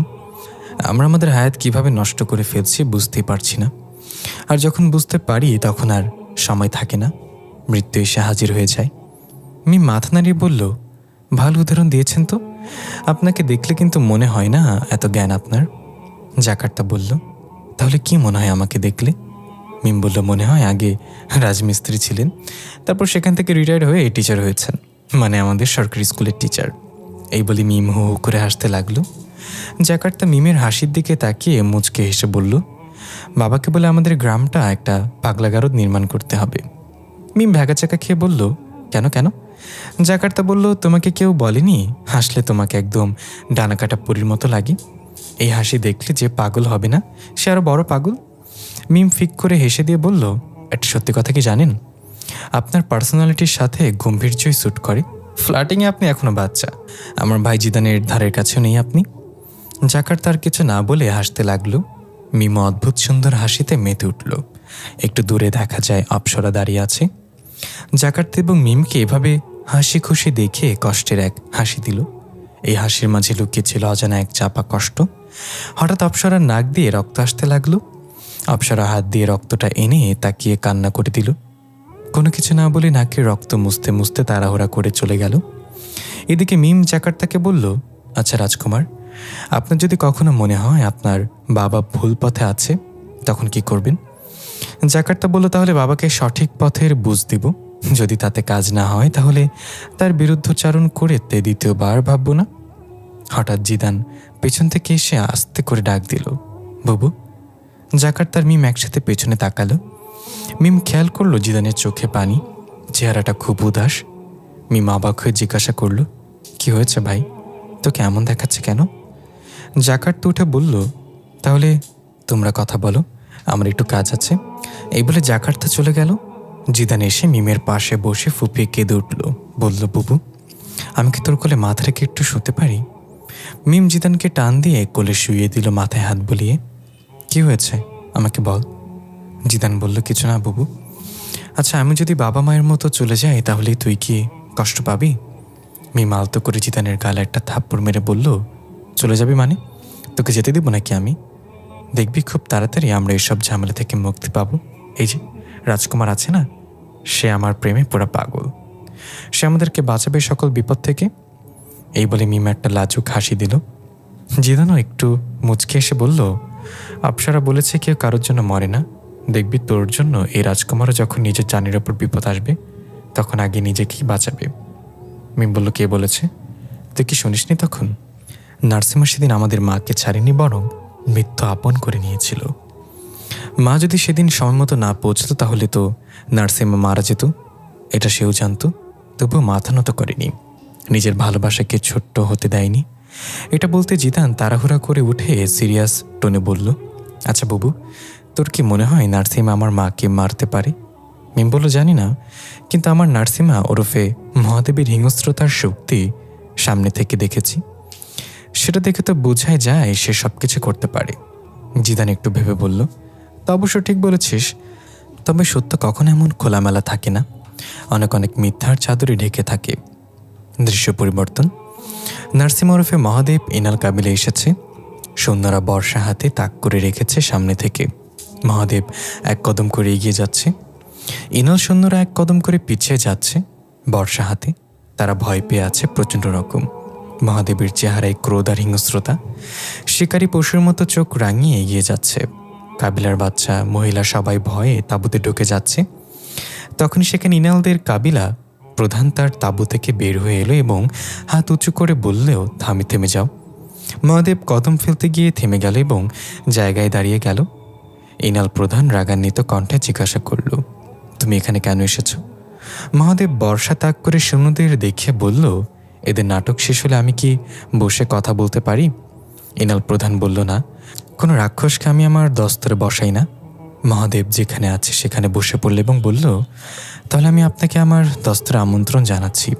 ইনাল প্রধান রাগ হলে একটু ভেবে নেমে এলো এবং সৈন্যদের শান্ত হতে বলল। সে এসে মহাদেবের সামনে বসলো এবং বলল, তুমি মুক্ত কবে হলে এবং কেন এসেছ? মহাদেব বলল, আমার তো বন্দী হওয়ার কথাই ছিল না, আর এখন আমি আপনার কাছে এসেছি একটা সাহায্যের জন্য। ইনাল প্রধান বুরুকুচকে বলল, সাহায্য? তারপর তোমার লাগবে? মহাদেব বলল, আপনি তো জানেন আমার একটা উসুল আছে, আমি একান্ত বাধ্য না হলে কোনো জিন মারি না। আমার শিকার শুধু মানুষ, কিন্তু আমার মূল শিকাররা এখন জীবিত। তাদেরকে মারার আগ পর্যন্ত আমার প্রতিশোধ পূর্ণ হবে না। ইনাল প্রধান বলল, তা আমি কি করতে পারি? মহাদেব বলল, সবসময় যেটা করে এসেছেন, লুটরাজ। আমি চাই আপনার সৈন্যরা আমার গ্রামে আক্রমণ করুক। আমি জিন মারি না, কিন্তু আপনার তো কোনো বাধা নেই। আপনার সৈন্যরা গ্রামে আক্রমণ করবে, আমি কোনো জিনকে আঘাত না করে শুধু আমার শিকার দুজনকে নিয়ে চলে আসব। বাকিটা আপনার দায়িত্ব। ইনাল প্রধান হু হু করে হাসতে হাসতে বলল, তুমি মহাদেবের নামেও যোগ্য নাও। নার্সিমা থাকাকালে তুমি যতটা বুদ্ধিমান ছিলে, এখন মহাদেব হয়ে তার বিন্দু মাত্র নেই তোমার মাঝে। তুমি এখনো তোমার সর্দারের বসে আছো। মহাদেব হুঙ্কার করে ইনাল প্রধানের গলা চেপে ধরে বলল, কি বলতে চান আপনি? ইনাল সৈন্যরা আক্রমণ করতে এগিয়ে এলে ইনাল প্রধান তাদের হাতের ইশারায় থামিয়ে দিল। এরপর মহাদেবের হাত ধরে নিজের গলা থেকে ছাড়িয়ে বলল, তুমি কি সত্য দেখতে চাও? এই বলে ইনাল প্রধান মহাদেবের চুলের খোপা থেকে টান দিয়ে একটা তাবিজের মতো কিছু ছিঁড়ে নিয়ে আসলো। মহাদেব চিৎকার করে আর্তনাদে ফেটে পড়ল। মাথা চেপে ধরে মাটিতে শুয়ে গলা কাটা মুরগির মতো ছটফট করতে লাগলো। আকাশ কালো মেঘে ঢেকে গেল। ক্ষণে ক্ষণে বজ্রপাতের তীব্র শব্দে পুরো ইনাল কাবিলা কেঁপে উঠল। হঠাৎ সবকিছু শান্ত হয়ে গেল। মহাদেব ধীরে ধীরে উঠে বসল কাঁপতে কাঁপতে। তার চেহারায় নেই কোনো হিংস্রতা, নেই কোনো ক্রোধ, নেই প্রতিশোধের আগুন। ইনাল প্রধান জিজ্ঞাসা করল, তুমি কে? মহাদেব এবার অবাক হয়ে নিজের হাত পায়ের দিকে তাকিয়ে এবং চেহারায় হাত বুলিয়ে বলল, আমি নার্সিমা। আমি এখানে কেন? ইনাল প্রধান বলল, মস্তিষ্কে জোর দাও, সব কিছু মনে পড়বে। দৃশ্য পরিবর্তন। সর্দারের তাঁবুতে সবাই আবার একত্রিত হয়েছে। অপ্সরা তার বাবা মায়ের সাথে এক পাশে দাঁড়িয়ে আছে এবং আর চোখে জিদানের দিকে তাকাচ্ছে। অপ্সরার চোখে জিদানের প্রতি ঘৃণায় ছাপে স্পষ্ট। জিদান একবারের জন্য অপ্সরার দিকে তাকাচ্ছে না। মিম এটা খেয়াল করে জিদানকে আস্তে আস্তে জিজ্ঞাসা করল, তোর অপ্সরার সাথে কি হয়েছে? তখনই সর্দার বলল, তো এখন কি জানতে চাওয়ার? জিদান বলল, নার্সিমা প্রতিশোধের বশে আমার মাকে মেরেছিল বুঝলাম, কিন্তু সে বন্দি কিভাবে হয়েছিল? সর্দার আবার বলা শুরু করল, নার্সিমা মহাদেবের পক্ষ থেকে পূর্ণ শক্তি অর্জন করে 1 থেকে 1.5 বছরের ধ্যানে। ততদিনে একবারের জন্য সে গুহা থেকে বের হয়নি। তার বন্ধু কৈলাস তাকে সব ধরনের সাহায্য করেছে, তার সকল প্রয়োজন মিটিয়েছে। নার্সিমা নিজেকে সম্পূর্ণ এক রাক্ষসে পরিণত করেছিল। সে এতটাই শক্তিশালী হয়েছিল যে একসময় তার মাঝে অহংকার সৃষ্টি হয়। সে নিজেকেই মহাদেব বলে মানতে শুরু করে। ওই গুহায় সেদিন নার্সিমার মৃত্যু হয়েছিল আর জন্ম নিয়েছিল এক ভয়ানক রাক্ষস মহাদেব। মহাদেবের ধ্যান পূর্ণ হওয়ার পর সে বাইরে আসে। সবার আগে মরিয়মের পুরো গ্রাম ধ্বংস করে ফেলে। মরিয়মের বাবা আমাকে মেরে বিশালাকৃতির গাছের সাথে টাঙিয়ে রাখে মৃতদেহগুলো। গ্রামের সবার লাশ এদিক ওদিক ছড়িয়ে ছিটিয়ে পড়ে আছে শুকনো পাতার মতো। মরিয়মের যত্নে রাখা সুন্দর ফুল বাগানে আগুন জ্বলছে। মহাদেবের এই হিংস্রতা ছড়িয়ে পড়ে গ্রাম থেকে গ্রামে। তার ভাই সবাই নিজেদের গুটিয়ে নেয়। কেউ তার শক্তির সামনে মাথা উঁচু করে দাঁড়াতে পারেনি। নিজেকে মহাদেব বলে সম্বোধন করাতেই হিন্দু ধর্মাবলম্বী পণ্ডিতরা এর ঘোর বিরোধিতা করেছিল, কিন্তু মহাদেবের এক হুঙ্কারে সবাই চুপসে গিয়েছিল। এদিকে ততদিনে আফজাল আর মরিয়মের বেশ সুখের সংসার। আফজাল একটা মাল্টিন্যাশনাল কোম্পানিতে চাকরি করে। মরিয়ম আফজালের মস্তিষ্কে কিছু ফেক স্মৃতি ঢুকিয়ে দিয়েছিল তাদের বিয়ের আগের প্রেম নিয়ে। তাই আফজালও সব বিশ্বাস করে মরিয়মকে আপন করে নিয়েছে। কিন্তু আফজাল মাঝে মাঝে লক্ষ্য করতে মরিয়ম কেমন আনমনে হয়ে থাকে, হঠাৎ করে কি যেন ভাবে আর চোখের পানি ফেলে। আফজাল যখন তাকে জিজ্ঞাসা করে তখন বলে বাবা মায়ের কথা মনে পড়ছে। বছর না ঘুরতেই মরিয়মের কোলজুড়ে আসে এক কন্যা সন্তান। আফজাল তার আদরের মেয়ের নাম রাখে জেসিয়া এবং মরিয়ম নাম রাখে মিম। খুব সুন্দরভাবেই কেটে যাচ্ছিল দিনগুলো। পাশের বিল্ডিংয়ের এক হিন্দু ধর্মাবলম্বী পরিবারের সাথে বেশ খাতির জমে উঠেছে মরিয়মের। গৃহিণীর নাম পারুল দেবী। ঘরের কাজ শেষে ছাদে বসে দুজনে অনেক গল্প করে। কথায় কথায় জানা হয় পারুল দেবীর মা ছিল ওঝা, বিভিন্ন জিন ভূতে আক্রান্ত মানুষের চিকিৎসা করত। মায়ের থেকে পারুল দেবীও কিছু কিছু জিনিস শিখে নিয়েছে। পারুল দেবী তখন সন্তান সম্ভব ছিল। মরিয়ম তখনও তার শক্তি ফিরে পায়নি। একজন সাধারণ মানুষের মতোই জীবনযাপন করে যাচ্ছিল। মরিয়ম অপেক্ষা করছিল কবে তার শক্তি ফিরে পাবে এবং নিজ গ্রামে ফিরে যাবে বাবা মাকে দেখতে, নার্সিমাকে দেখতে। একদিন দুপুরবেলা মরিয়ম রান্না শেষ করে মিমকে ঘুম পাড়িয়ে গোসলে যাচ্ছিল। হঠাৎ দরজায় নক পড়ল। মরিয়ম বলল, এই সময় আবার কে এলো? হেজাবটা পরে নিয়ে দরজা খুলে দিল এবং দেখল এক বৃদ্ধ দাঁড়িয়ে আছে। ময়লা আগুনে ঝলসে যাওয়া জুব্বা পরিহিত, শরীরে অনেক ক্ষত সৃষ্টি হয়েছে। ভালো করে খেয়াল করে অবাক হয়ে মরিয়ম বলল, মতিয়ান চাচা। সে মাথা নাড়িয়ে সায় দিল। মরিয়ম অবাক এবং কষ্ট পেয়ে বলল, কি হয়েছে চাচা, আপনার এই অবস্থা কেন? মতিয়ান চাচা খুব ব্যথিত কণ্ঠে বলল, শেষ করে দিয়েছে। সে সবাইকে মেরে ফেলেছে, পুরো গ্রাম ধ্বংস করে দিয়েছে। মতিয়ান চাচার কথা শুনে মরিয়মের পুরো শরীর কেঁপে উঠল। কাঁপা কাঁপা গলায় জিজ্ঞাসা করল, কে? মতিয়ান চাচা বলল, নার্সিমা। মরিয়ম হতবাক হয়ে অশ্রুসিক্ত চোখে তাকিয়ে বলল, কি বলছেন চাচা? নার্সিমা? সে এমনটা কেন করবে? মতিয়ান চাচা কিছু বলতে যাবে তার আগেই কোন এক অদৃশ্য শক্তির টানে উড়ে গিয়ে বাইরে পড়ল। মরিয়ম চমকে গিয়ে ভারত চোখে তাকিয়ে দেখল সিঁড়ির কাছে দাঁড়িয়ে আছে নার্সিমা। কিন্তু এটা সেই নার্সিমা না যাকে মরিয়ম চিনত। মরিয়ম বুঝে গেল নার্সিমা এখন রাক্ষস হয়ে গিয়েছে। ধপাস করে দরজা বন্ধ করে ফেলল এবং তাড়াতাড়ি গিয়ে ঘুমন্ত মিমকে নামাজের ঘরে রেখে দরজা বন্ধ করে দিল। এরপর মরিয়ম মুখ হাতে চেপে ধরে কাঁদতে কাঁদতে দরজার কাছে গেল। কোনো শব্দ নেই, সব কিছু নিস্তব্ধ হয়ে গিয়েছে। মরিয়ম দরজার ফাঁকায় চোখ দিয়ে তাকিয়ে বাইরে উঁকি মারল, কেউ নেই সেখানে। হঠাৎ একটা রক্তচক্ষু বাইরে থেকে দরজার ফুটোয় চোখ রাখল। মরিয়ম ভয়ে চমকে গিয়ে পেছনের দিকে পড়ে গেল। বাইরে থেকে ভয়ানক এক কণ্ঠ ভেসে আসলো, মরিয়ম, মরিয়ম, দেখো আমি এসেছি তোমাকে নিয়ে যেতে। দরজা খুলো মরিয়ম, আমি তোমার নার্সিমা। মরিয়ম ভয়ে কাঁদতে কাঁদতে আরও পিছিয়ে গেল। আবার আওয়াজ এলো, কি হলো, দরজা খুলবে না? ঠিক আছে, আমি খুলে দিচ্ছি। এটা বলতেই প্রচণ্ড এক আওয়াজে দরজা ভেঙে পড়ে গেল।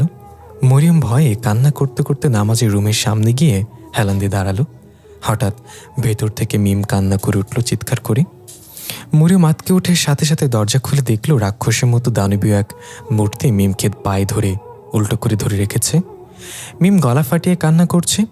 মরিয়ম কাকুতি মিনতি করে বলল, নার্সিমা, তুমি সব কি করছো?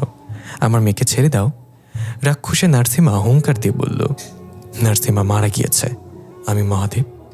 আমাকে জাহান্নামের আগুনে ফেলে তুমি খুব সুখে সংসার করছো তোমার মানুষ স্বামীর সাথে। আমি এটা কিভাবে সহ্য করি বলো? মরিয়ম হাত জোর করে বলল, তুমি আমাকে মারতে চাও, তাহলে মেরে ফেলো, কিন্তু আমার মেয়েকে ছেড়ে দাও, ও একটা বাচ্চা। নার্সিমা ওরফে মহাদেব লম্বা বিদঘুটে জিব্বা বের করে মিমের গালে চেটে দিয়ে বলল, এখন থেকে আমার শিকার হবে শুধুমাত্র মানুষ, আর শুরুটা হবে তোমার এই নান্নিসি মেয়েটার সাথে। তুমি এবং তোমার পুরো পরিবার আমি ধ্বংস করে দেব মরিয়ম। ভালোবাসার মানুষ হারানোর কষ্ট কাকে বলে দেখতে চাও? এই বলে বিশাল হা করে মিমের মাথায় কামড় বসতে যাবে, মরিয়ম এক চিৎকার করে পাশে রাখা একটা নীল তাজবি ছুঁড়ে মারল মহাদেবের দিকে। মহাদেব আর্তনাদ করে মিমকে ছেড়ে দিয়ে পিছিয়ে গেল।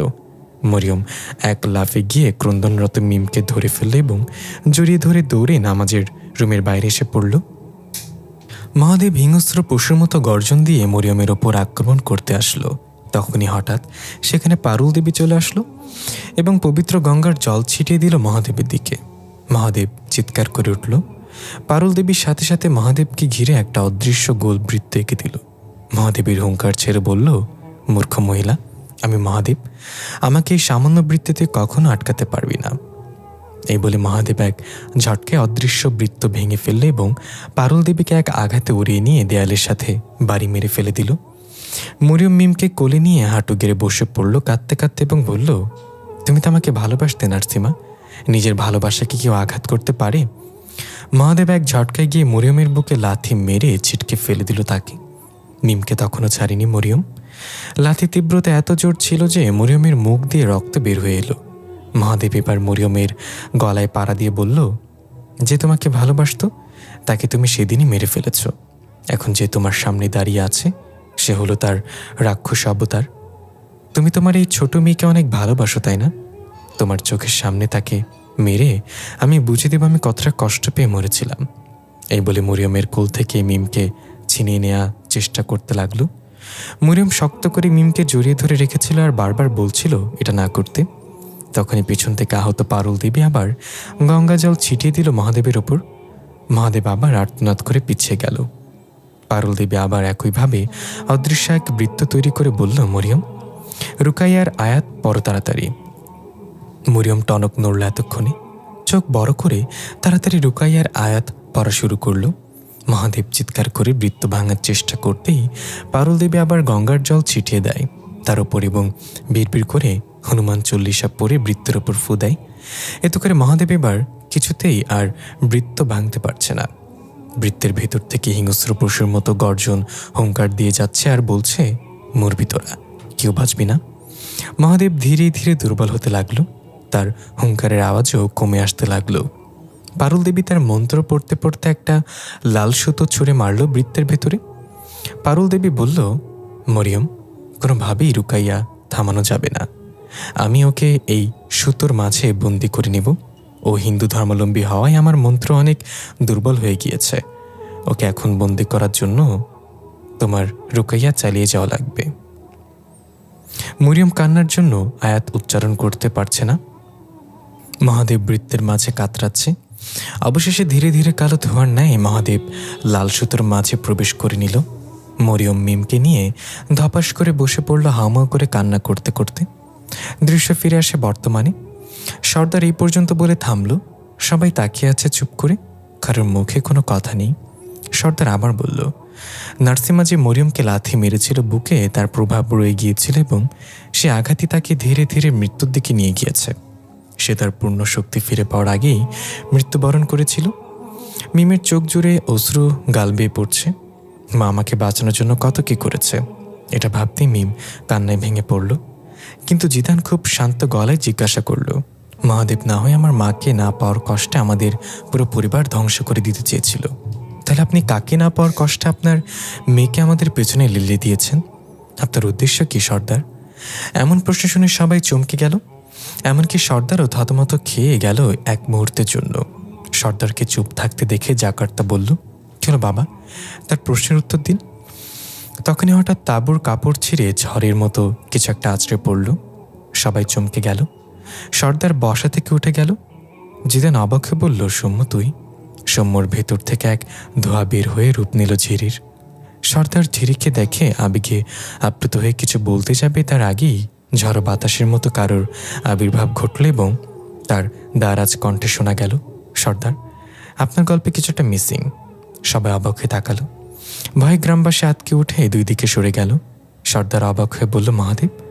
মহাদেব ধীর পায়ে হেঁটে গিয়ে সর্দারের সামনে চোখে চোখ রেখে বলল, মহাদেব না, নার্সিমা। নার্সিমা দারাজ কণ্ঠে সবার উদ্দেশ্যে বলল।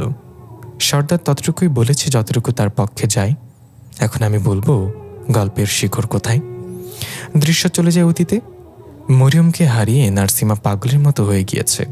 খিটখিটে মেজাজে থাকতো সবসময়। কেউ কিছু বললে রেগে যেত। খাওয়া দাওয়া ঘুম কিছুর ঠিক নেই। রাতের বেশিরভাগ সময় কাটিয়ে দিত মরিয়মের প্রিয় ফুল বাগানের টিলায় বসে। আকাশের দিকে তাকিয়ে একা একাই হাসতো, একা একা কথা বলতো, যেন মরিয়ম ঠিক তার পাশে বসে আছে। গ্রামের সবাই নার্সিমার এই অবস্থা দেখে কষ্ট পাচ্ছিল। সর্দারের শাস্তি থেকে তো বেঁচে গিয়েছে, কিন্তু মরিয়ম তাকে যে শাস্তির মুখে ফেলে গিয়েছে সেটা সারা জীবন বয়ে বেড়াতে হবে। সবাই ধরে নিয়েছিল নার্সিমার কখনো স্বাভাবিক জীবনে ফিরে আসতে পারবে না। এক দৃশ্যে দেখা যায় সর্দার এবং কৈলাস একসাথে বসে খাবার খাচ্ছে তাঁবুতে। কৈলাস একটু বিব্রত বোধ করছে সর্দারের সামনে বসে খাবার খেতে। সর্দার এটা বুঝতে পেরে বলল, সমস্যা নেই, তুমি খাবার গ্রহণ করতে পারো কৈলাস। কৈলাস বলে, আপনি কখনো কোনো সাধারণ জিনকে নিজের সাথে বসে খাবার খাওয়ার অনুমতি দেননি, তাহলে আমাকে কেন দিলেন? নিশ্চয়ই কোনো উদ্দেশ্য আছে আপনার। সর্দার কৈলাসের থালায় খাবার দিয়ে বলল, উদ্দেশ্য তো অবশ্যই আছে। তোমার ঝলসে যাওয়া চেহারার দিকে দেখো, নার্সিমা করেছে এটা। তোমার কি মনে হয় না তার শাস্তি পাওয়া উচিত? কৈলাসও রাগান্বিত কণ্ঠে বলল, আমি তো পারছি না তার শরীর থেকে মাথা আলাদা করে ফেলতে, কিন্তু কিভাবে? সে তো তার শাস্তি থেকে বেঁচে গিয়েছে সময় অতিক্রম হয়ে যাওয়ার ফলে। সর্দার বলল, আরে এটা হয়েছে কার জন্য? ওই নিকৃষ্ট মরিয়মের জন্য। তার জন্য নার্সিমা প্রথমে আমার গায়ে হাত তুলে পুরো গ্রামের সামনে অপমান করেছে, আবার তার জন্য নার্সিমার শাস্তি থেকে রেহাই পেয়েছে। এটা আমার অপমান। আমি নিজের অপমানকারীকে শাস্তি দিতে ব্যর্থ হয়েছি, এর চেয়ে বড় অপমান আর কি হতে পারে? কৈলাস বলল, আমি আর নার্সিমা অনেক ভালো বন্ধু ছিলাম, কিন্তু এই মেয়েটার জন্য আমাদের বন্ধুত্বের সম্পর্ক পুরোপুরি নষ্ট হয়ে গিয়েছে। নার্সিমা আমার চেহারা ঝলসে দিয়েছে, ওই মেয়েকে আমি এর মূল্য বুঝিয়ে দেব। সর্দার ধমক দিয়ে বলল, গাধা কোথাকার, তো তোমার কি মনে হয় তুমি ওই মেয়েকে আঘাত করলে নার্সিমা চুপ থাকবে? এবার তোমার চেহারা না পুরো শরীর জ্বালিয়ে দেব। এর চেয়ে আমার কথা শোনো, আমি এমন একটা ছক আঁকবো যেখানে সাপ মরবে কিন্তু লাঠি ভাঙবে না। তাহলে অবাক হয়ে বলল, কি করতে চাচ্ছেন আপনি? সর্দার বলল, নার্সিমা নিজে মারবে মরিয়মকে, মরিয়মের গর্ভ থেকে জন্ম নেওয়ার সন্তানকে এবং তার মানুষের স্বামীকে। কাইলাস হাসতে হাসতে বলল, নার্সিমা যদি উন্মাদ হয়ে যায় তবুও সেটা করবে না কখনো। আপনি আবল তাবল বলতেছেন অপমানের জ্বালা সহ্য করতে না পেরে। সর্দার রেগে কাইলাসের গালে কষে এক চড় মেরে মুখের খাবার ফেলে দিল এবং বলল, আমি যেহেতু বলেছি সে এটা করবে, তার মানে করবে। তোমার দায়িত্ব শুধু আমার হুকুম মানা। কাইলাস গালে হাত দিয়ে বলল, কি করতে হবে আমাকে? সর্দার শান্ত হয়ে চামচে করে খাবার কাইলাসের মুখে তুলে দিয়ে বলল, নার্সিমা উন্মাদ হবে না, রাক্ষস হবে। পরবর্তী দৃশ্যে দেখা যায় নার্সিমা দাঁড়িয়ে আছে সর্দারের সামনে। উস্কো খুস্কো অগোছালো চুল, দাড়ি গোঁফ বড় বড়, চোখগুলো গর্তে চলে গিয়েছে। নার্সিমা পাশেই দাঁড়িয়েছিল কাইলাস। সর্দার গম্ভীর গলায় বলল, নার্সিমা, তুমি বেঁচে গিয়েছো, এটা আমাকে অনেক খুশি করেছে। আসলে তোমাকে ছোটবেলা থেকে লালন পালন করে বড় করেছি। তোমাকে মারতে খুব কষ্ট হচ্ছিল তখন। বারবার ভাবছিলাম কোন এক জাদু হোক, নার্সিমা বেঁচে যাক। মরিয়ম সেই জাদু দিয়ে তোমাকে বাঁচিয়ে নিয়েছে। যদি তাকে তুমি হারিয়ে ফেলেছ, তাকে হারিয়ে ফেলার যে সবচেয়ে বড় কষ্ট তাকে অন্য কারোর সাথে দেখা। যত যাই হোক, মরিয়মের উচিত ছিল তোমাকে বাঁচানোর পর তোমার সাথে থেকে যাওয়া। সেটা না করে সে ওই মানুষকেই বেছে নিল আর তোমাকে রেখে গেল জাহান্নামের আগুনে পুড়তে। নার্সিমা সর্দারকে থামিয়ে শান্ত গলায় বলল, আমি আপনার কাছে মরিয়মের ব্যাপারে কিছু শুনতে আসিনি সর্দার। মরিয়ম কেমন সেটা আমি জানি, আর এটাই যথেষ্ট। আপনি আমাকে কেন ডেকেছেন তা বলেন, আর এই কালসাপটা এখানে কেন? কাইলাস বলল, ভাই দেখ, যা হওয়ার তা হয়ে গিয়েছে। তুই যার জন্য এত পাগলামি করেছিলি এখনো সেও নেই, তাই পূর্বের কথা মনে করার আগে রাগ করে থাকিস না। আমি তোর কাছে ক্ষমা চাচ্ছি। নার্সিমা একটু অবাক হয়ে কাইলাসের দিকে তাকালো। সর্দার বলল, এটাই ভালো হবে। যা হওয়ার তা হয়ে গিয়েছে, আমি সব ভুলে গেলাম। কাইলাসও ভুলে গিয়েছে, তুমিও ভুলে যাও। আমরা একত্রে না থাকলে পার্শ্ববর্তী গ্রামের প্রধানরাও সুযোগ পেয়ে যাবে, আমাদের ওপর আক্রমণ করে গ্রাম দখল করে নেবে। নার্সিমা একটু ভেবে বলল, ঠিক আছে, আপনি যেহেতু কিছু মনে রাখেননি, আমিও মনে রাখবো না, কিন্তু আমাকে আর আগের মতো পাবে না। আমি এই কষ্ট কখনো কাটিয়ে উঠতে পারবো না। মরিয়ম আমার মস্তিষ্কে মিশে থাকলে তাকে ভুলে যাওয়া সম্ভব হতো। মরিয়ম মিশে আছে আমার আত্মার সাথে, তাকে ভোলা সম্ভব না। সর্দার কাইলাসের দিকে তাকে একটা শয়তানি হাসি দিয়ে নার্সিমার কাঁধে হাত রেখে বলল, তোমাকে ভুলতে হবে না। তুমি এক কাজ করো, 1 বছরের জন্য গুহায় চলে যাও, একান্ত মনে মহাদেবের সেবা করো, তার পুজো করো, দেখবে মহাদেব তোমার মনে এক শান্তি এনে দিবে। কাইলাস বলল, হ্যাঁ ভাই, সর্দার ঠিক বলেছে। তোর যা যা লাগে এই সকল প্রয়োজনীয় জিনিস আমি সংগ্রহ করে দিব তোকে। তুই নিজেকে সামলে নেওয়ার জন্য ধ্যানে চলে যা। নার্সিমা বলল, সত্যি বলতে আমিও তাই ভাবছিলাম, কিন্তু সেটা 1 বছরের জন্য না, আমি আমার পুরো জীবন মহাদেবের নামে উৎসর্গ করে দিতে চাই। কিছু পাওয়ার নেই জীবনে, আর কিছু হারানোর নেই। আমি মৃত্যুর আগ পর্যন্ত ওই গুহায় মহাদেবের স্মরণে কাটিয়ে দেব। সর্দার বলল, ভালো সিদ্ধান্ত নিয়েছ, তাহলে যাও, তুমি প্রস্তুতি সম্পন্ন করো, গোসল করে পবিত্র হয়ে নাও। বাকি যা যা লাগে সব আমি নিজে ব্যবস্থা করে দিব তোমার জন্য। নার্সিমা কুর্নিশ করে চলে গেল সেখান থেকে। সর্দার মুখ বাঁকা করে হাসতে হাসতে গিয়ে নিজের জায়গায় বসে পড়ল। কাইলাস বলল, এখন কি করতে হবে সর্দার? সর্দার বলল, নার্সিমা মহাদেবের পূজা করবে না, পূজা করবে এক শয়তানের। তার মূর্তির ওপর প্রলেপ দিয়ে মহাদেবের আকৃতি বানিয়ে দাও। ওপরে দেখা যাবে মহাদেবের ন্যায়, কিন্তু ভেতরে থাকবে শয়তান। নার্সিমা যাতে কিছু বুঝতে না পারে এমন ভাবে সেটা তৈরি করো দক্ষ কারিগর দিয়ে। কাইলাস পৈশাচিক হাসি দিয়ে বলল, সর্দার, আপনার তুলনা নেই, কিন্তু এতে করে তো নার্সিমা ওই শয়তানের বশে চলে যাবে, তখন আপনার কথা কি শুনবে সে?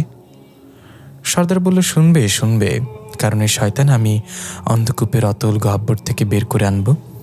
তাকে লোভ দিব, নার্সিমার মাঝে প্রবেশ করে তার আত্মাকে এমনভাবে কুলুষিত করতে হবে যেন সেখানে কোনো ভালোবাসার জন্ম না নেয় কখনো। সে হবে ভয়ানক দাবানলের মতো। মহাদেবের উদ্দেশ্যে 365টা ছাগল বলি দিব নার্সিমা, যা মূলত বলি হবে শয়তানের উদ্দেশ্যে।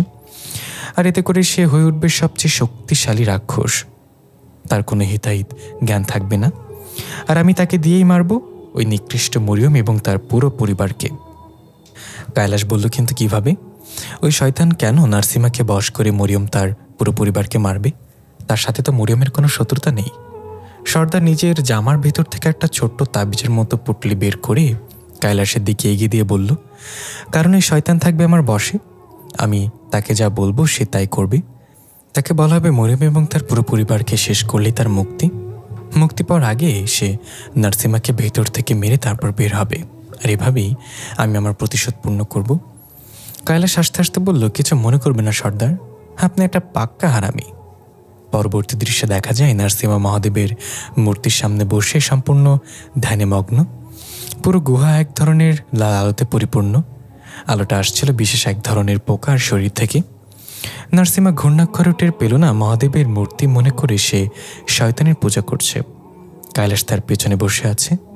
নারসিমার যা যা লাগে সবকিছু কৈলাস ব্যবস্থা করে দেয়। প্রতিদিন একটা করে ছাগল বলি দেয়া হয়, আর নারসিমার প্রতিদিন একটু একটু করে রাক্ষসে পরিণত হয়। কৈলাস সুযোগ বুঝে একদিন সর্দারের দেয়া তাবিজের মতো পুটলিটা নারসিমার চুলের সাথে বেঁধে দেয়। এতে করে সে ধীরে ধীরে সর্দারের বশে চলে যায়। প্রায় 1 বছর পরে নারসিমা এখন পুরোপুরি রাক্ষসে পরিণত হয়েছে। সর্দারের সামনে হাঁটু গেড়ে বসে গড়গড় আওয়াজ করছে, মুখ দিয়ে হিংস্র পশুর মতো লালা ঝরছে, চোখগুলো আগুনের গোলার মতো জ্বলজ্বল করছে, হাতে পায়ের নখগুলো সুচল এবং ধারালো। সর্দার একটা পৈশাচিক হাসি দিয়ে বলল, তুমি কার গোলাম? নারসিমা গড়গড় করে বলল, আপনার। সর্দার বলল, তুমি কার হুকুম মানবে? নারসিমা বলল, আপনার। সর্দার বলল, তোমার নাম কি? এবার নারসিমা চুপ, সে তার নাম মনে করতে পারছে না। সর্দার উঠে এসে নারসিমার সামনে দাঁড়িয়ে বলল, তুমি মহাদেব, এক রাক্ষসে মহাদেব, এটাই তোমার নাম। নারসিমা বিড়বিড় করে বলল, আমি মহাদেব, এক রাক্ষসে মহাদেব, এটাই আমার নাম। সর্দার বলল, এবার আমার হুকুম মানার জন্য প্রস্তুত হও। নারসিমা বলল, আমি সর্বদা প্রস্তুত। সর্দার বলল, আমি যাদের জন্য অপমানিত হয়েছিলাম বারবার, তাদেরকে সমূল্যে ধ্বংস করে দিতে হবে। প্রথমে তুমি তার পুরো গ্রাম আগুনে জ্বালিয়ে দিবে, তার বাবা মাকে হত্যা করবে, গ্রামে একটা প্রাণও যাতে নিঃশ্বাস না নেয়। নারসিমা উঠে দাঁড়িয়ে হাত জোর করে কুর্নিশ করে বলল, আপনার আদেশ আমার মাথার উপরে। দৃশ্য ফিরে আসে বর্তমানে। নারসিমার মুখে এই ঘটনা শুনে উপস্থিত সবার চোখ বড় বড় হয়ে গেল। সর্দার এক বাক্যে চিৎকার করে বলল, মিথ্যা বলছে সে, এগুলো সব বানোয়াট কাহিনী। নারসিমা নিজেকে সাধু সাজানোর জন্য সব গল্প বানিয়েছে। নারসিমার আগে গজগজ করে সর্দারের মুখে এক ঘুষি মেরে ছুঁড়ে ফেলে দিল। এই দেখে জাকার্তা পাশ থেকে নারসিমাকে আঘাত করতে নিলে নারসিমা জাকার্তার হাত খপ করে ধরে ফেলল এবং বলল, রাজকুমার, আগেরবার বেঁচে গিয়েছ ওই মেয়েটার জন্য, এবার বাঁচবে না। অপ্সরার দিকে ইশারা করল নারসিমা। অপ্সরা বলল, কি সত্যি বলছে আর কি মিথ্যা বলছে সেটা এখনই প্রমাণ হবে। জিদান, তোমার মনে কি চলছে সেটা প্রকাশ করো।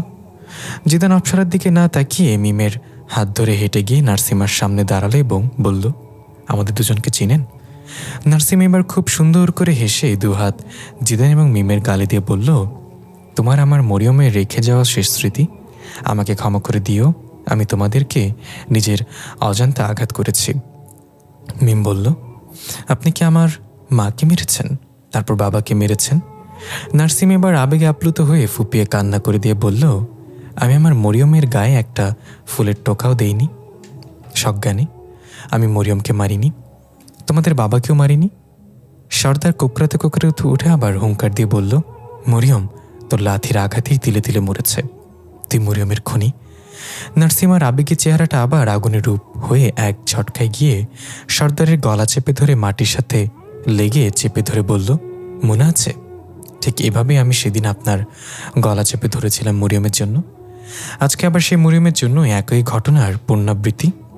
সময় থাকতে সত্যিটা বলে দিন। জাকার্তা রক্ষীদের আদেশ দিল নারসিমাকে বন্দি করতে। রক্ষীরা নারসিমার ভয়ে এক পা আগাচ্ছে তো 2 পা পিছিয়ে যাচ্ছে। মিম চিৎকার করে জাকার্তাকে বলছে, আপনার বাবা পুরো সত্যিটা বলেনি এখনো। সে ঝিরিকে আমাদের পেছনে কেন পাঠিয়েছিল তাকে সত্যিটা বলতে বলুন।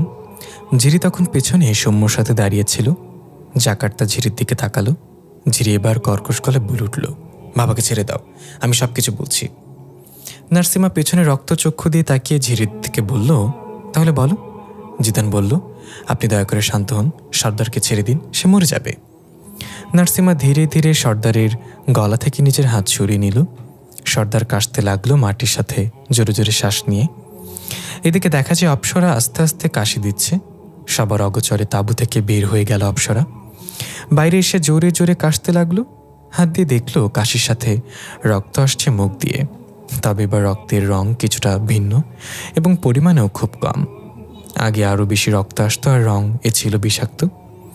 অপ্সরা অবাক হয়ে বলল, তাহলে কি আমার সময় ফুরিয়ে এসেছে? এটা কিসের লক্ষণ? এই বলে রক্ত মুছে আবার তাড়াতাড়ি করে তাঁবুর ভেতরে গেল এবং জিদানের দিকে তাকালো। জিদান এখন একবারের জন্য অপ্সরার দিকে তাকাচ্ছে না। অপ্সরার কানে নিজের কথাই বাজলো, তোমার আর আমার মাঝে যাচ্ছিল তা এখানেই শেষ।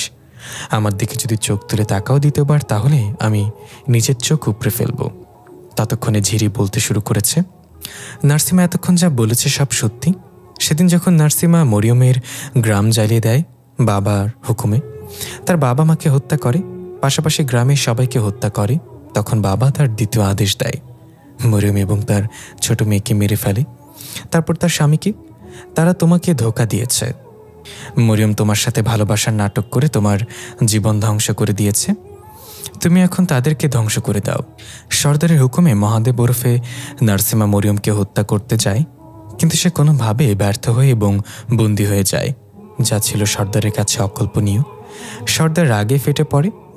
মরিয়ম আর তার পরিবার ধ্বংস করার জন্য সর্দার মহাদেবকে মুক্ত করার জন্য উঠে পড়ে লাগে, কিন্তু মহাদেবকে কোথাও বন্দি করে রাখা হয়েছে সে কেউ জানত না। ওইদিকে মরিয়ম ও মাতিয়ান চাচার সাহায্যে শক্তিশালী এক তাবিজ বানায়, কারণ মরিয়ম জানত নার্সিমা বন্দী হলেও অন্য কেউ আসবে তাকে এবং তার পরিবারকে শেষ করতে। যেই তাবিজের প্রভাবে সর্দার হারিয়ে ফেলে মরিয়মের অবস্থান, তারা একেবারে নিখোঁজ হয়ে যায়। প্রায় অনেকদিন পরে কৈলাসের মাধ্যমে মরিয়ম খোঁজ পায় সর্দার। তখন তার একটা ছেলেও হয়েছে। সর্দার কৈলাসকে দায়িত্ব দেয় মরিয়মকে মারার জন্য। কৈলাস প্রায় অনেকদিন মরিয়মকে মারার ফোন দিয়ে আটে, কিন্তু কাজ হয় না, কারণ কৈলাসের কাছেই ঘেঁষতে পারে না। মরিয়ম তার পুরো পরিবারের জন্য একটা রক্ষা কবচ বানিয়েছিল, একটা শক্তিশালী তাবিজ, যেই তাবিজের প্রভাবে কৈলাস তার কাজে সফল হতে পারছিল না। মাঝে মাঝে মরিয়ম রাতের বেলা 2 সিংওয়ালা এক অবয়ব দেখতে পেত জানালার বাইরে। সেটা ছিল কৈলাস। তারপরে কৈলাস অন্য পথে হাঁটে। সে মরিয়মের পরিবারের একটা ছবি বানায়, আর সে ছবি দরজার সামনে রেখে যায়, যাতে মরিয়মের মুখ বিকৃত করা ছিল। মরিয়ম ভয় পেয়ে ছবিটা আগুনে পুড়িয়ে দেয়। এটাই ছিল কৈলাসের পরিকল্পনা। ওই আগুনে মরিয়মের ভিতরের সব অঙ্গ প্রত্যঙ্গ পুড়ে ছাই হয়ে যায় এবং সেখানে মারা যায়। বাহ্যিকভাবে মরিয়ম সম্পূর্ণ ঠিকঠাক দেখাচ্ছিল, তাই কেউ সন্দেহ করেনি মরিয়মের মৃত্যু অস্বাভাবিক ছিল। তবে মরার আগে মরিয়ম একটা অদ্ভুত কাজ করে গিয়েছিল। তার ছেলে মেয়ে তথা জিদান আর মিমের সাথে থাকা তাবিজ গিলে খেয়ে নিয়েছিল। এতে করে ওই তাবিজ নষ্ট করা ব্যতীত জিদান আর মিমকে মারা কোনোভাবেই আর সম্ভব ছিল না। একমাত্র মহাদেবী পারত তাদেরকে মারতে। সর্দার হতাশ হয়ে পড়ে। কৈলাস আরও কয়েকবার ছবির ফাঁদে জিদানের এবং মিমকে ফেলার জন্য ছবি রেখে গিয়েছিল। সে ভেবেছিল তারাও তার মায়ের মতো ছবি নষ্ট করে ফেলবে আর মারা যাবে, কিন্তু জিদান আর মিম সেটা করেনি। পরিশেষে এক বিয়ে পাগল ছেলের জাদুটোনার ডাকে সাড়া দেয় ঝিরি, আর সেটা ছিল সৌম্য। বারবার বিয়ে ভেঙে যায় বলে সৌম্য একটা রিচুয়াল করে বিয়ের জন্য, আর এতে সাড়া দেয় ঝিরি। ঝিরি যখন সৌম্যর মাঝে প্রবেশ করে তখন টের পেয়ে যায় মহাদেব এই বাড়িতে আছে। এই খবর সর্দারকে দেয়া হলে সর্দার খুশিতে মেতে ওঠে এবং ঝিরিকে একটা নাটক সাজাতে বলে মহাদেবকে মুক্ত করার জন্য। মহাদেব মুক্ত হলে আর তাবিজ খোঁজা লাগবে না মিমার জিদানকে মারতে। ঝিরি সৌম্যকে ব্যবহার করে তার বাবাকে মেরে ফেলে এবং ইচ্ছে করে তার হাতের ধাগা জিদানের বাবার হাতে গুঁজে দেয়। এর কারণে জিদান সৌম্যকে মারতে আসে এবং পারুল দেবীর সামনে তাকে আঘাত করে। সবকিছু যখন ঠিকঠাক চলছিল তখন বারবার বাধা হয়ে দাঁড়াচ্ছিল অপ্সরা। এই কারণে সর্দার অপ্সরাকেও থামাতে ব্যস্ত হয়ে পড়ে, কিন্তু তবুও ঝিরি তার পরিকল্পনা সফল হয়। সৌম্যকে আঘাত করার কারণে পারুল দেবী মহাদেবকে মুক্ত করে দেয় জিদানকে মারার জন্য, আর মহাদেব মুক্ত হয়ে তার আধুরা কাজ পুরো করতে বেরিয়ে পড়ে। দৃশ্য ফিরে আসে বর্তমানে। ঝিরির মুখে এসব কথাবার্তা শুনে জাকার্তা ঘৃণা ভরা দৃষ্টিতে সর্দারের দিকে তাকালো।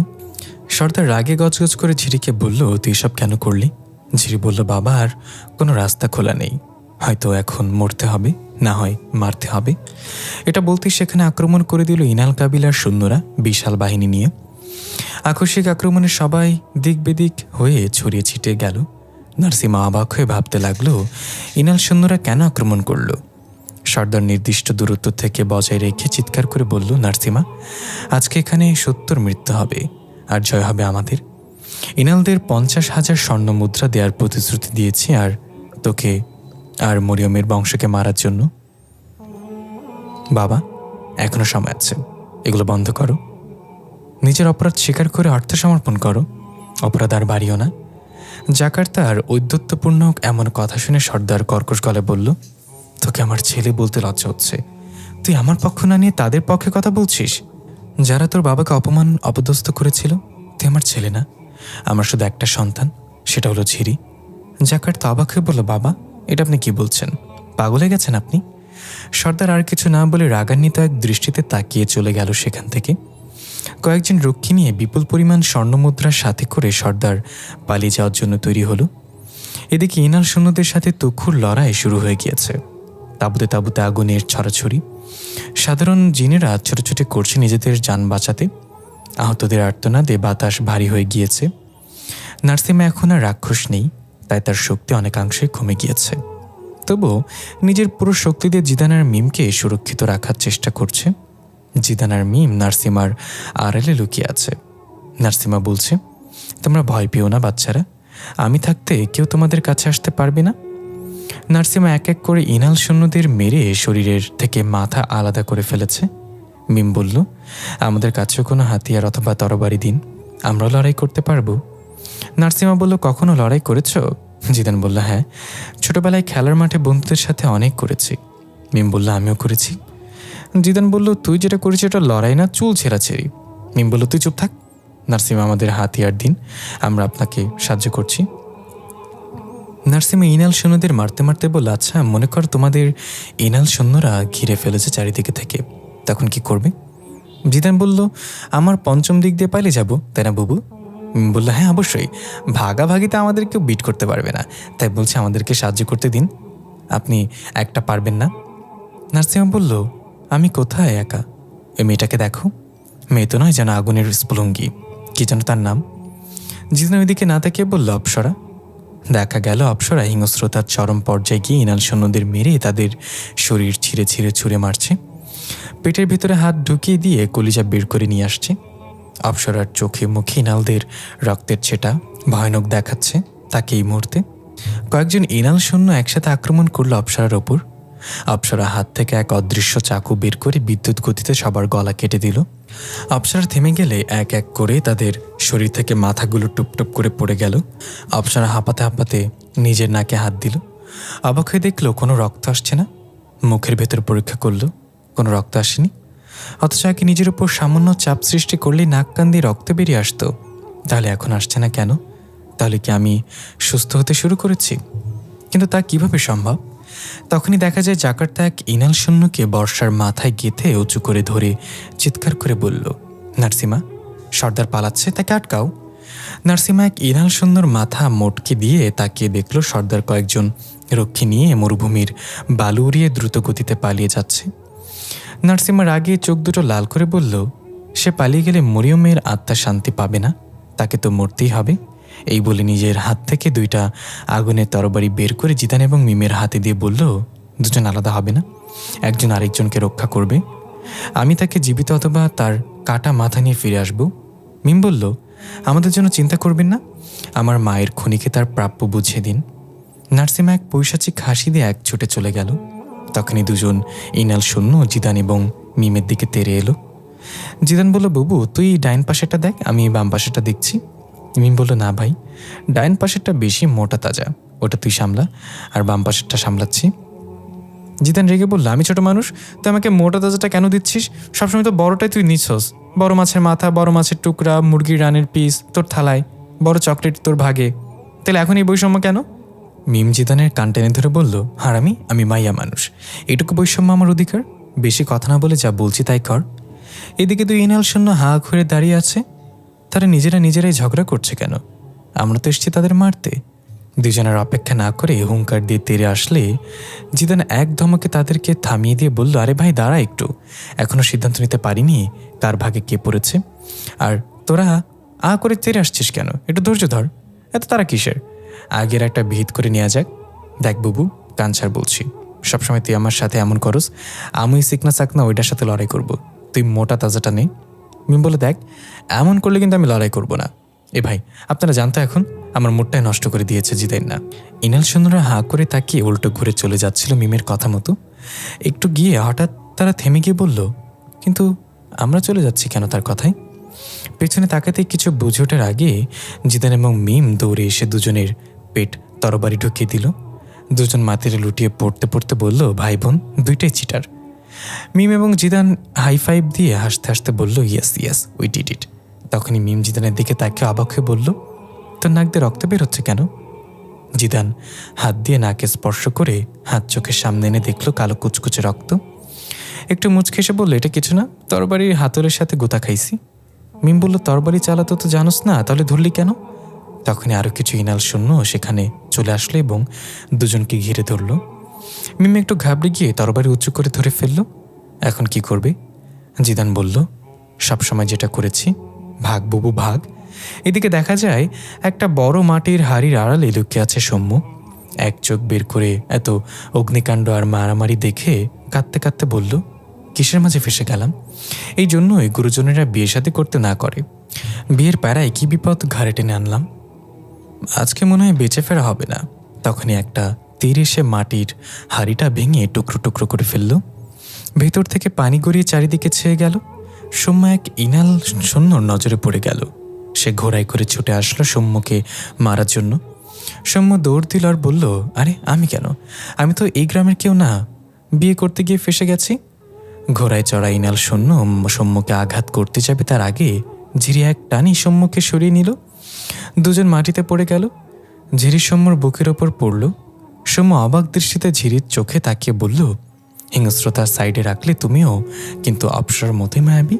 ঝিরি সৌম্যর কথা শুনে চোখ বড় বড় করে বলল, আমি ভালোবাসার জন্য জন্ম নিইনি, আমি জন্ম নিয়েছি হিংস্রতার জন্যই। এটা বলেই ঝিরি একটু মুচকে হাসি দেয় এক ঝটকায় উঠে গেল এবং পেছনে থাকা ইনাল সৈন্যকে ঘোড়াসহ উড়িয়ে ফেলল নিয়ে। তারপর বলল, ঠিক এইভাবে তাই না? সৌম্য হাঁ করে বলল, তোমাকেই তো খুঁজছিলাম আমি। তখনই সৌম্যর চোখ গেল জিদান আর মিমকে ধাওয়া করছে কিছু ইনাল সৈন্য। সৌম্য বলল, তাদেরকে সাহায্য করতে হবে, আমার বন্ধু বিপদে আছে। দেখা গেল ইনাল সৈন্যরা মিম আর জিদানকে ধরে ফেলেছে এবং আঘাত করে দুজনকে দুই পাশে ফেলে দিয়েছে। ঝিরি বিদ্যুৎ গতিতে গিয়ে জিদানকে ধরল। এদিকে জাকার্তা ছুটে এসে ধরল মিমকে। মিম জ্ঞান হারিয়েছে ওই আঘাতে। জাকার্তা মিমকে উড়িয়ে নিয়ে গেল গ্রামের এক পাশে, যেখানে সব সৈন্য মরে পড়ে আছে। এরপর একটা কাঠের চৌকিতে শুইয়ে দিল এবং চিকিৎসককে খুঁজতে বের হয়ে গেল। জিদান কোকড়াতে কোকড়াতে কোনোরকম উঠে দাঁড়ালো। জিদানের নাক কান মুখ দিয়ে প্রচুর রক্ত আসছে। ঝিরি বলল, তুমি ঠিক আছো? জিদান কাশতে কাশতে আস্তে করে বলল, হ্যাঁ আমি ঠিক আছি। জিদান পা কেঁপে পড়ে যাচ্ছে, দাঁড়িয়ে থাকতে পারছে না। ঝিরি অবাক হয়ে বলল, তোমার লক্ষণ তো হাদিসমাত লিনজা এর মতো। এই রোগ তো জিনেদের মাঝে হয়। আর কিছু বলার আগেই সেখানে ইনাল সৈন্যর এক বিশাল বাহিনী আক্রমণ করে দিল। জিদান ছিটকে গিয়ে অনেকটা দূরে পড়ল কিছু কাঠামো ভেঙে। ঝিরি একাই তাদের সাথে লড়াই করতে লাগলো। সৌম্য দৌড়ে জিদানের কাছে যেতে লাগলো, কিন্তু তার আগে ইনাল সৈন্যরা সৌম্যকেও আঘাত করে ফেলে দিল। এর মাঝে অপ্সরাও সেখানে চলে আসলো এবং ঝিরির সাথে কাঁধে কাঁধ মিলে ইনালদের মারতে লাগলো। জিদান কিছু মোটা মোটা কাঠের টুকরো নিচে পড়েছে। কোকড়াতে কোকড়াতে হঠাৎ রক্ত বমি করলো। মুখ দিয়ে কালো কুচকুচে রক্ত বের হয়ে এলো। জিদানের চোখগুলো রক্ত লাল, চোখের পানির বদলে রক্ত গড়িয়ে পড়ছে। এর সাথে জিদানের চোখে ভেসে ওঠে, আচ্ছা আপনি তো একজন বুজুর্গ চিকিৎসক, তাহলে আপনার কাছে কি অপসরার এই হাদিসামাত লিনজার রোগের কোনো নিরাময় নেই?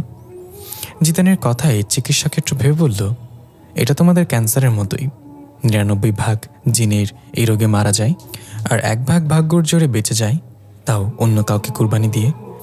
জিদান একটু অবাক হয়ে বলল, বাংলায় বলেন, আমি আপনার কথা বুঝিনি। চিকিৎসক বলল, শোনো, এটা এমন যে তুমি অপসরার রোগটা তোমার মাঝে নিয়ে আসবে, এতে করে বেশিরভাগ সময় দুজনই মারা যায়, তবে অনেক সময় শুধু একজন মারা যায়, অর্থাৎ যে তার মাঝ থেকে রোগটা নিজের মাঝে নিয়ে আসে সে মারা যায়, অপরজন বেঁচে যায়। জিদান বলল, তাহলে আমি অপসরার জন্য এটা করব, হয় দুজনেই মারা যাব, না হয় অপসরা বেঁচে থাকবে। চিকিৎসক অবাক হয়ে বলল, তুমি কি পাগল? কেন অন্য একজনের জন্য নিজের জীবন দিবে? না না, এটা আমি করতে পারবো না। জিদান চিকিৎসকের হাত ধরে বলল, আপনাকে করতেই হবে। আমি অপ্সরাকে অনেক ভালোবাসি, ওর মৃত্যু আমি কখনো নিজ চোখে দেখতে পারবো না। চিকিৎসক বলল, আরে বেটা, বোঝার চেষ্টা করো, এটা জিনদের রোগ। জিনেরাই যেখানে তিলে তিলে মরে যায়, সেখানে এই রোগ কোনো মানুষের মাঝে গেলে তো 2-1 দিনের বেশি বাঁচবে না সে। তুমি যেটা করতে চাচ্ছ সেটা আত্মঘাতী। জিদান বলল, তবু আমি করব। এটা আমার বুবুর জন্য এখন রাজকুমার জাকার্তা আছে, তাকে নিয়ে চিন্তা নেই আমার। আমি যদি অপ্সরাকে হারিয়ে ফেলি তাহলে আমি এমনিতেও মরে যাব তিলে তিলে। আপনি দয়া করে আমাকে ওই নিরাময়টা বলুন। চিকিৎসক রেগে বলল, না, আমি এটা করবো না। আর এর তো কোনো নিশ্চয়তাও নেই যে কাজ করবে এটা। হতে পারে তোমরা দুজনে মারা যাবে। জিদান বলল, ঝুঁকি নিয়ে দেখলে তো সমস্যা নেই, হতে পারে এটা কাজ করে যাবে, আমার অপ্সরা বেঁচে যাবে। চিকিৎসক এক প্রকার বাধ্য হয়ে জিদানকে বলল, ঠিক আছে। এই বলে তাঁবুর ভেতরে প্রবেশ করে কিছুক্ষণ পর একটা ছোট্ট কাচের শিশি নিয়ে বের হলো, যার মাঝে নীল রঙের এক পানীয়। সেটা জিদানের হাতিতে বলল, আমি যে তোমাকে চিকিৎসা দিয়েছি কাউকে বলবে না। জিদান আশ্বাস দিয়ে বলল, কেউ জানবে না, আপনি আমাকে বলুন কিভাবে কি করতে হবে। চিকিৎসক বলল, প্রথমে যেভাবে হোক অপ্সরার শরীর থেকে রক্ত বের করতে হবে এবং সেটা তোমাকে পান করতে হবে 1 ফোঁটা হলেও। তারপর এই পানীয় পান করে নিবে। যদি এটা কাজ করে তাহলে অপ্সরার নাক মুখ দিয়ে রক্ত ধীরে ধীরে কমে যাবে আশা, আর তোমার মাঝে সম্পূর্ণ এই রোগ বাসা বাঁধবে। দেখো বেটা, এই রোগ মানুষের শরীর নিতে পারে না। যেটা অপ্সরা আরও 1 মাস বাঁচবে, সেখানে তুমি খুব বেশি হলে 2 দিন বাঁচবে। জিদান বলল, আমার মৃত্যু নিয়ে আমি ভাবি না, আপনি শুধু বলেন অপ্সরা বেঁচে যাবে তো। চিকিৎসক বলল, হয়তো বেঁচে যাবে, আবার না বাঁচতে পারে। জিদান কৌশল অপ্সরার ঠোঁটে ঠোঁট লাগিয়ে কামড় বসিয়ে দেয় এবং রক্ত বের করে নেয়, যা জিদানের মুখে লেগে যায়। এরপর অপ্সরা জিদানকে ভুল বুঝে উল্টাপাল্টা কথা বলে সেখান থেকে চলে যায়। জিদান মাথা নিচু করে চোখের পানি ফেলছিল। অপ্সরা চলে যাওয়ার পর জিদান পকেট থেকে কাঁচের শিশিটা বের করে মুখে লেগে থাকা অপ্সরার রক্তের সাথে সেটা পান করে ফেলে এবং কষ্টের হাসি দিয়ে বলে, তুমি আমাকে তোমার দিকে তাকাতেও নিষেধ করে দিলে অপ্সরা। হয়তো মৃত্যুর আগে আর তোমাকে দেখা হলো না। দৃশ্য ফিরে আসে বর্তমানে। জিদান নিবু নিবু চোখ ও চিত হয়ে শুয়ে আকাশের দিকে তাকিয়ে আছে। জিদানের রক্তে জমিন ভিজে গিয়েছে, নাক কান মুখ দিয়ে অনবরত রক্ত বের হচ্ছে। খুব ইচ্ছে করছে একবার অপ্সরাকে দেখতে, কিন্তু তখনই মনে হলো অপ্সরার কথা, যদি তুমি আমার দিকে দ্বিতীয়বার চোখ তুলে তাকাও আমি তাহলে নিজের চোখ তুলে ফেলব। জিদান কিছু বলতে চেয়েও পারছে না, ঠোঁটগুলো নড়ছে হালকা হালকা, মুখ দিয়ে কোনো শব্দ বের হচ্ছে না। শেষবারের মতো মুখ থেকে বের হলো, ভালো থেকো প্রিয়জন। জিদানের চোখ বুজে গেল, বুকের ধরফর শব্দটা বন্ধ হয়ে গেল, হাতটা একপাশে ঝুলে পড়ল। বাতাসে একটা তাঁবুর কালো কাপড় উড়ে এসে জিদানকে ঢেকে দিল। এদিকে ঝিরি আর অপ্সরা মিলে পুরো ইনাল সৈন্যদের নির্মূল করে দিয়েছে। বাকি যারা ছিল তারা পালিয়ে গিয়েছে। অপ্সরা হাঁপাতে হাঁপাতে আবার নিজের নাক কান হাত দিয়ে পরীক্ষা করলো রক্ত আসছে কিনা, কিন্তু রক্ত আসছে না। অপ্সরা একটু খুশি হয়ে বলল, তার মানে আমি সুস্থ হয়ে যাচ্ছি আস্তে আস্তে। পাশ থেকে ঝিরি এটা শুনে ফেলে এবং বলল, এই রোগ তখনই সুস্থ হয় যখন অন্য কেউ সেটা তোমার মধ্য থেকে নিয়ে নেয় এবং নিজের জীবন কুরবানি করে দেয়। অপ্সরা একটু অবাক হয়ে বলল, কি বলতে চাও তুমি? ঝিরি বলল, তোমার জিদানের প্রতি খেয়াল রাখা উচিত ছিল। এই বলে ঝিরি গিয়ে অজ্ঞান সম্মুখে উঠিয়ে চিকিৎসালয়ের দিকে চলে গেল। অপ্সরার মাথা চক্কর দিয়ে উঠল, সবকিছু কেমন যেন ঝাপসা হয়ে আসতে লাগলো। চারপাশে আওয়াজগুলো কানে বাড়ি খাচ্ছে স্লো মোশনে। কাপা কাপা গলায় বলল, জিদান কোথায়? এদিকে দেখা যায় নার্সিমা সর্দারের সাথে থাকা রক্ষীদের মেরে ছড়িয়ে ছিটিয়ে ফেলে রেখেছে। এতে নার্সিমা বেশ আহত হয়েছে, কয়েকটা তরবারির ঘা লেগেছে শরীরে। সর্দারও রক্তাক্ত হয়ে পড়ে আছে। নার্সিমা সর্দারের বুকের ওপর পা রেখে বলল, আর কত পালাবেন সত্য থেকে? সর্দার ভয়ে কাঁপতে কাঁপতে বলল, তুই আমাকে মারতে পারবি না নার্সিমা, আমি তোর বাবার মতো, তোকে আমি বড় করেছি লালন পালন করে, তুই কিভাবে আমাকে মারবি? নার্সিমার আগে সর্দারের বুকের ওপর আরও জোরে পাড়া দিয়ে বলল, আমি আপনাকে মারব না সর্দার, আপনাকে মারবে আপনার অহংকার, আপনার প্রতিহিংসা। সর্দার আর্তনাদ করে বলল, আমি তোকে সব কিছু দেব, আমাকে ছেড়ে দে, তোকে গ্রামের সর্দার বানিয়ে দিব, অনেক অর্থ সম্পদ দিব, ওই মরিয়মের মতো 1000টা মেয়ে এনে দেব, আমাকে ছেড়ে দে বাপ। নার্সিমার 2 চোখ আগুনের মতো জ্বলে উঠল। বুকের ওপর পাড়া দিয়ে সর্দারের মাথার চুল ধরে প্রকাণ্ড এক চিৎকার দিয়ে টান দিয়ে তার শরীর থেকে মাথাটা আলাদা করে ফেলল এবং বলল, মরিয়মের তুলনা শুধু মরিয়ম। মরিয়মের মতো না কেউ ছিল, না কেউ থাকবে কখনো।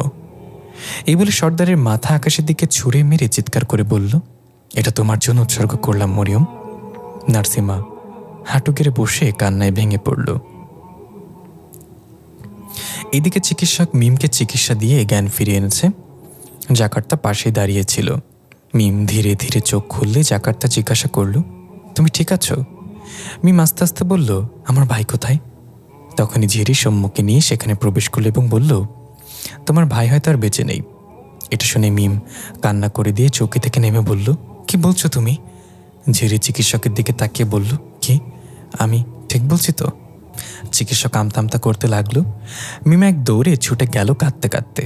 জাকার্তাও পেছনে পেছনে ছুটে গেল। ঝিরি সম্মুখে দেখিয়ে বলল, তার জ্ঞান ফিরে আনুন। আপনি যা করেছেন তা বাধ্য হয়ে করেছেন, আমি জানি। দেখা যায় অপ্সরা পাগলের মতো ছোটাছুটি করে জিদানকে খুঁজে বেড়াচ্ছে। কান্না করতে করতে জিদানকে ডাকছে, কিন্তু জিদান নেই কোথাও। মিম দৌড়ে এসে অপ্সরার সামনে হুড়মুড় করে পড়ে গেল। কোকড়াতে কোকড়াতে উঠে জিজ্ঞাসা করল, জিদান কোথায় অপ্সরা? আমার ভাই কোথায়? অপ্সরা কান্না করে দিয়ে বলল, আমি জানি না বুবু, কোথাও খুঁজে পাচ্ছি না জিদানকে, সারাও দিচ্ছে না। মিম পাগলের মতো কাঁদতে কাঁদতে জাকার্তাকে বলল, রাজকুমার, আমার ভাইকে দেখেছেন আপনি? আপনার বোন কি বলল? আমার ভাই বেঁচে নেই মানে? এটা শুনে অপ্সরা আরও পাগলের মতো হয়ে গেল। ততক্ষণে নার্সিমা সেখানে ঝড়ের গতিতে চলে এলো। নার্সিমার আগমনের দমকা বাতাসে দূরে একটা কাপড় সরে গেল। নার্সিমা জিজ্ঞাসা করল, কি হয়েছে? জিদান কোথায়? অপ্সরার অশ্রুসিক্ত চোখ পড়ল দূরে একটা মৃতদেহের ওপর। অপ্সরা ভাঙা ভাঙা পায়ে একটু এগিয়ে গেল। মিম নার্সিমাকে বলল, আমার ভাইকে খুঁজে পাচ্ছি না। এটা বলতে অপ্সরা কাঁপা কাঁপা গলায় শোনা গেল, বুবু, জিদান। সবাই সেদিকে তাকালো। অপ্সরা থমকে দাঁড়িয়ে আছে এক দৃষ্টিতে কিছু একটার দিকে তাকিয়ে। মিম এক পা দুপা করে সেদিকে এগিয়ে গিয়ে জিদান বলে চিৎকার করে দৌড় দিল। দেখা গেল জিদানের রক্তাক্ত নিথর দেহটা পড়ে আছে। মিম হাউমাউ করে কান্না করতে লাগলো জিদানকে জড়িয়ে ধরে। ভাই উঠ, তুই আমাকে ছেড়ে যেতে পারিস না। মা বাবা সবাই চলে গেল, তুইও চলে যাস না ভাই, একটু চোখ খোল। নার্সিমার জাকার্তার চোখেও পানি। নার্সিমা মিমকে শান্ত করার চেষ্টা করতে লাগলো। দূরে দাঁড়িয়ে অপ্সরা নির্বাক হয়ে তাকিয়ে আছে, চোখ থেকে অঝরে পানি ঝরছে। অপ্সরা কানে বাজতে লাগলো, কেউ কারোর জন্য মরে না, সবাই নিজের জন্য আগে ভাবে। জিদান হাসি মুখে বলছে, আমি যদি এই সুযোগ পাই তাহলে তোমার জন্য মরে দেখাবো একদিন। সেদিন আর ভ্যা ভ্যা করে কাঁদো না আমার জন্য। অপ্সরা নীরব কান্না ধীরে ধীরে ঠোঁট কাঁপিয়ে শব্দ করে উঠল। হাউমাউ করে কান্না করে হাঁটু গেড়ে বসে পড়ল। মাটিতে হাত দিয়ে থাপ্পড় দিতে দিতে বলতে লাগলো, কেন কেন কেন? আমি তো এই জীবন চাইনি। তখন পেছন থেকে চিকিৎসক এসে অপ্সরার কাঁধে হাত দিয়ে বলল, আমি এটা করতে চাইনি, কিন্তু আমাকে বাধ্য করেছে এটা করাতে। এই বলে অপ্সরার হাতে একটা কাগজ দিয়ে বলল, এটা এই ছেলেটা দিয়ে গিয়েছিল, বলেছিল সে মারা যাবার পর যেন তোমাকে দেই। অপ্সরা কাঁপা কাঁপা হাতে কাগজটা নিয়ে কাঁদতে কাঁদতে বলল, কিভাবে হলো এটা? চিকিৎসক বলল, সেদিন জিদান তোমাকে কোনো খারাপ উদ্দেশ্যে স্পর্শ করেনি, তার দরকার ছিল তোমার রক্ত, তাই সেটা করেছিল। আর তুমি তাকে ভুল বুঝে এতটাই দূরে সরে দিয়েছিলে যে মরার আগে একবার তোমাকে দেখার সৌভাগ্য হয়নি তার। এই বলে চিকিৎসক চলে গেল। অপ্সরার সেদিনের কথা সব মনে পড়ল, কিভাবে জিদানকে বাজেভাবে কথা শুনিয়েছিল। জিদান মাথা নিচু করে চুপচাপ সব শুনে যাচ্ছিল। অপ্সরা আর নিজেকে সামলাতে পারছে না, কাঁপা কাঁপা হাতে কাগজটা খুলে দেখল সেখানে লেখা, কে বলেছে কেউ কারোর জন্য মরে না? দেখলে তো, আমি তোমার জন্য মরে গেলাম। আমি তোমার কথা রেখেছি, তোমার দিকে একবারের জন্য হলেও চোখ তুলে তাকাইনি আমি, এই ভয়ে যদি তুমি সত্যি সত্যি নিজের চোখ নষ্ট করে ফেলো। তোমার এই সুন্দর চোখ জোড়া দিয়ে পৃথিবী দেখো। আমি বেঁচে থাকবো তোমার এই চোখে, তোমার ঠোঁটে, তোমার মস্তিষ্কে, তোমার হৃদয়ে।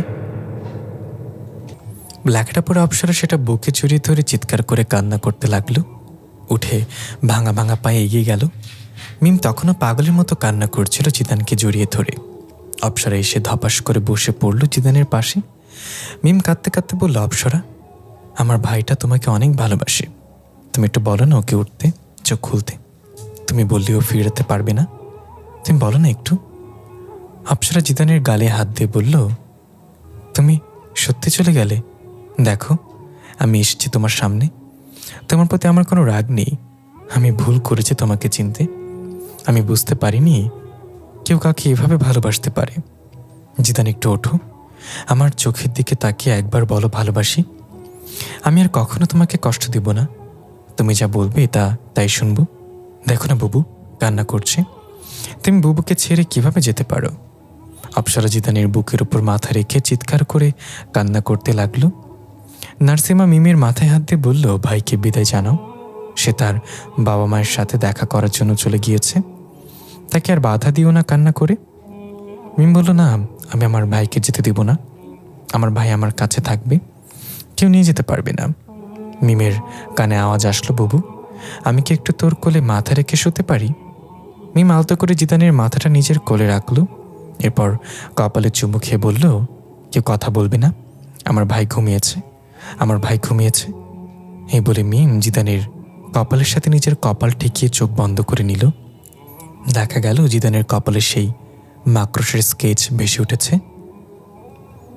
সাথে মিমের কপালে একই স্কেচ ভেসে উঠেছে। ধীরে ধীরে কালো ধোয়ার মতো দুই স্কেচ মিলিত হয়ে হাওয়ায় মিলিয়ে গেল। নার্সিমা বলল, অবশেষে অভিশাপ থেকে মুক্ত হলো তারা। 5 মাস পরে গ্রামটা আবার অনেক সুন্দর করে সেজেছে। রং বেরঙের তাঁবু দিয়ে সুসজ্জিত হয়েছে। গ্রামের সর্দার এখন জাকার্তা। সকল সাধারণ জিনেরা স্বাভাবিক এবং আনন্দের সাথে জীবন পার করছে। মিম এখনও জিদানকে হারানোর ধাক্কা সামলাতে পারিনি। সবসময় মনমরা হয়ে বসে থাকে। তাই জাকার্তা মিমকে তার গ্রামেই রেখে দিয়েছে, যাতে দেখভাল করতে পারে। আর মিমের সেবায় কয়েকজন দাসীও রেখে দিয়েছে।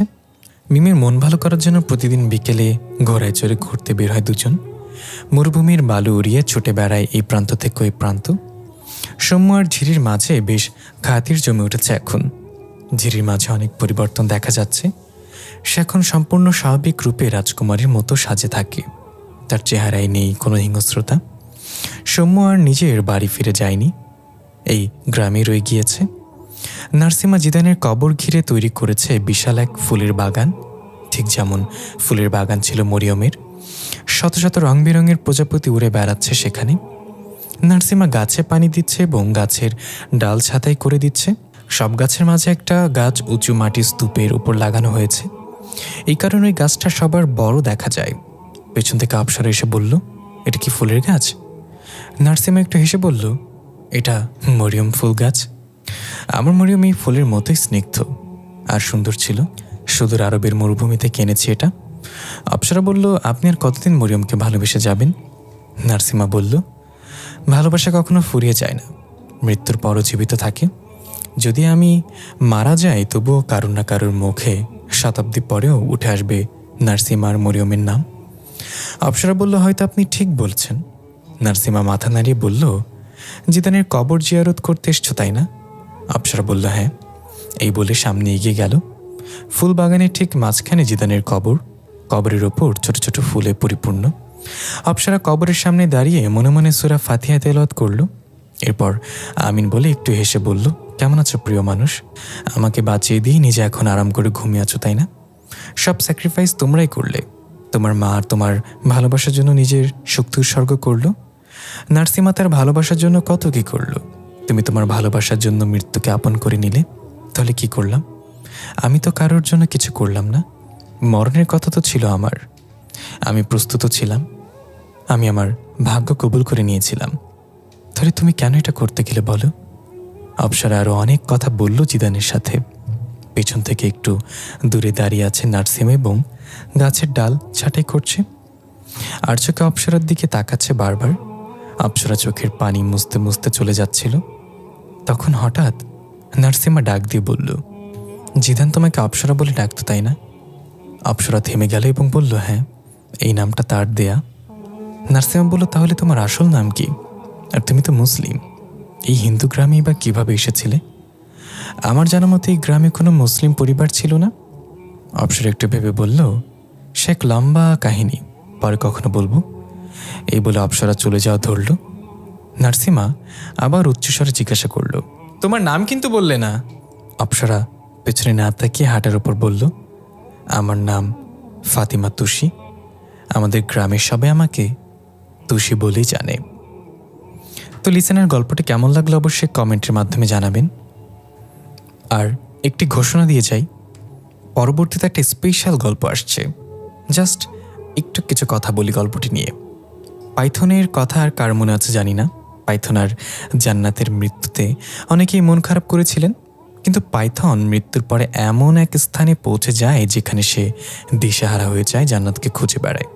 কিন্তু জান্নাত সেখানে নেই। হঠাৎ সেখানে পাইথন মুখোমুখি হয় জিজার সাথে। এখন জিজা সেখানে কিভাবে গেল? পাইথন কি জান্নাতকে খুঁজে পাবে? সেই রহস্য নিয়ে আসতে যাচ্ছে পরবর্তী গল্প পাইথন। গল্পটি শুনতে হলে অবশ্যই আমাদের চ্যানেলটি সাবস্ক্রাইব করে দিয়ে আমাদের পাশে থাকা বেল আইকনটি প্রেস করে দিবেন, যাতে নতুন নতুন গল্প আপলোড হলে আপনারা আপডেট পেয়ে যান। সবাই ভালো থাকবেন, সুস্থ থাকবেন। দেখা হবে পরবর্তী কোনো গল্পে। আসসালামু আলাইকুম।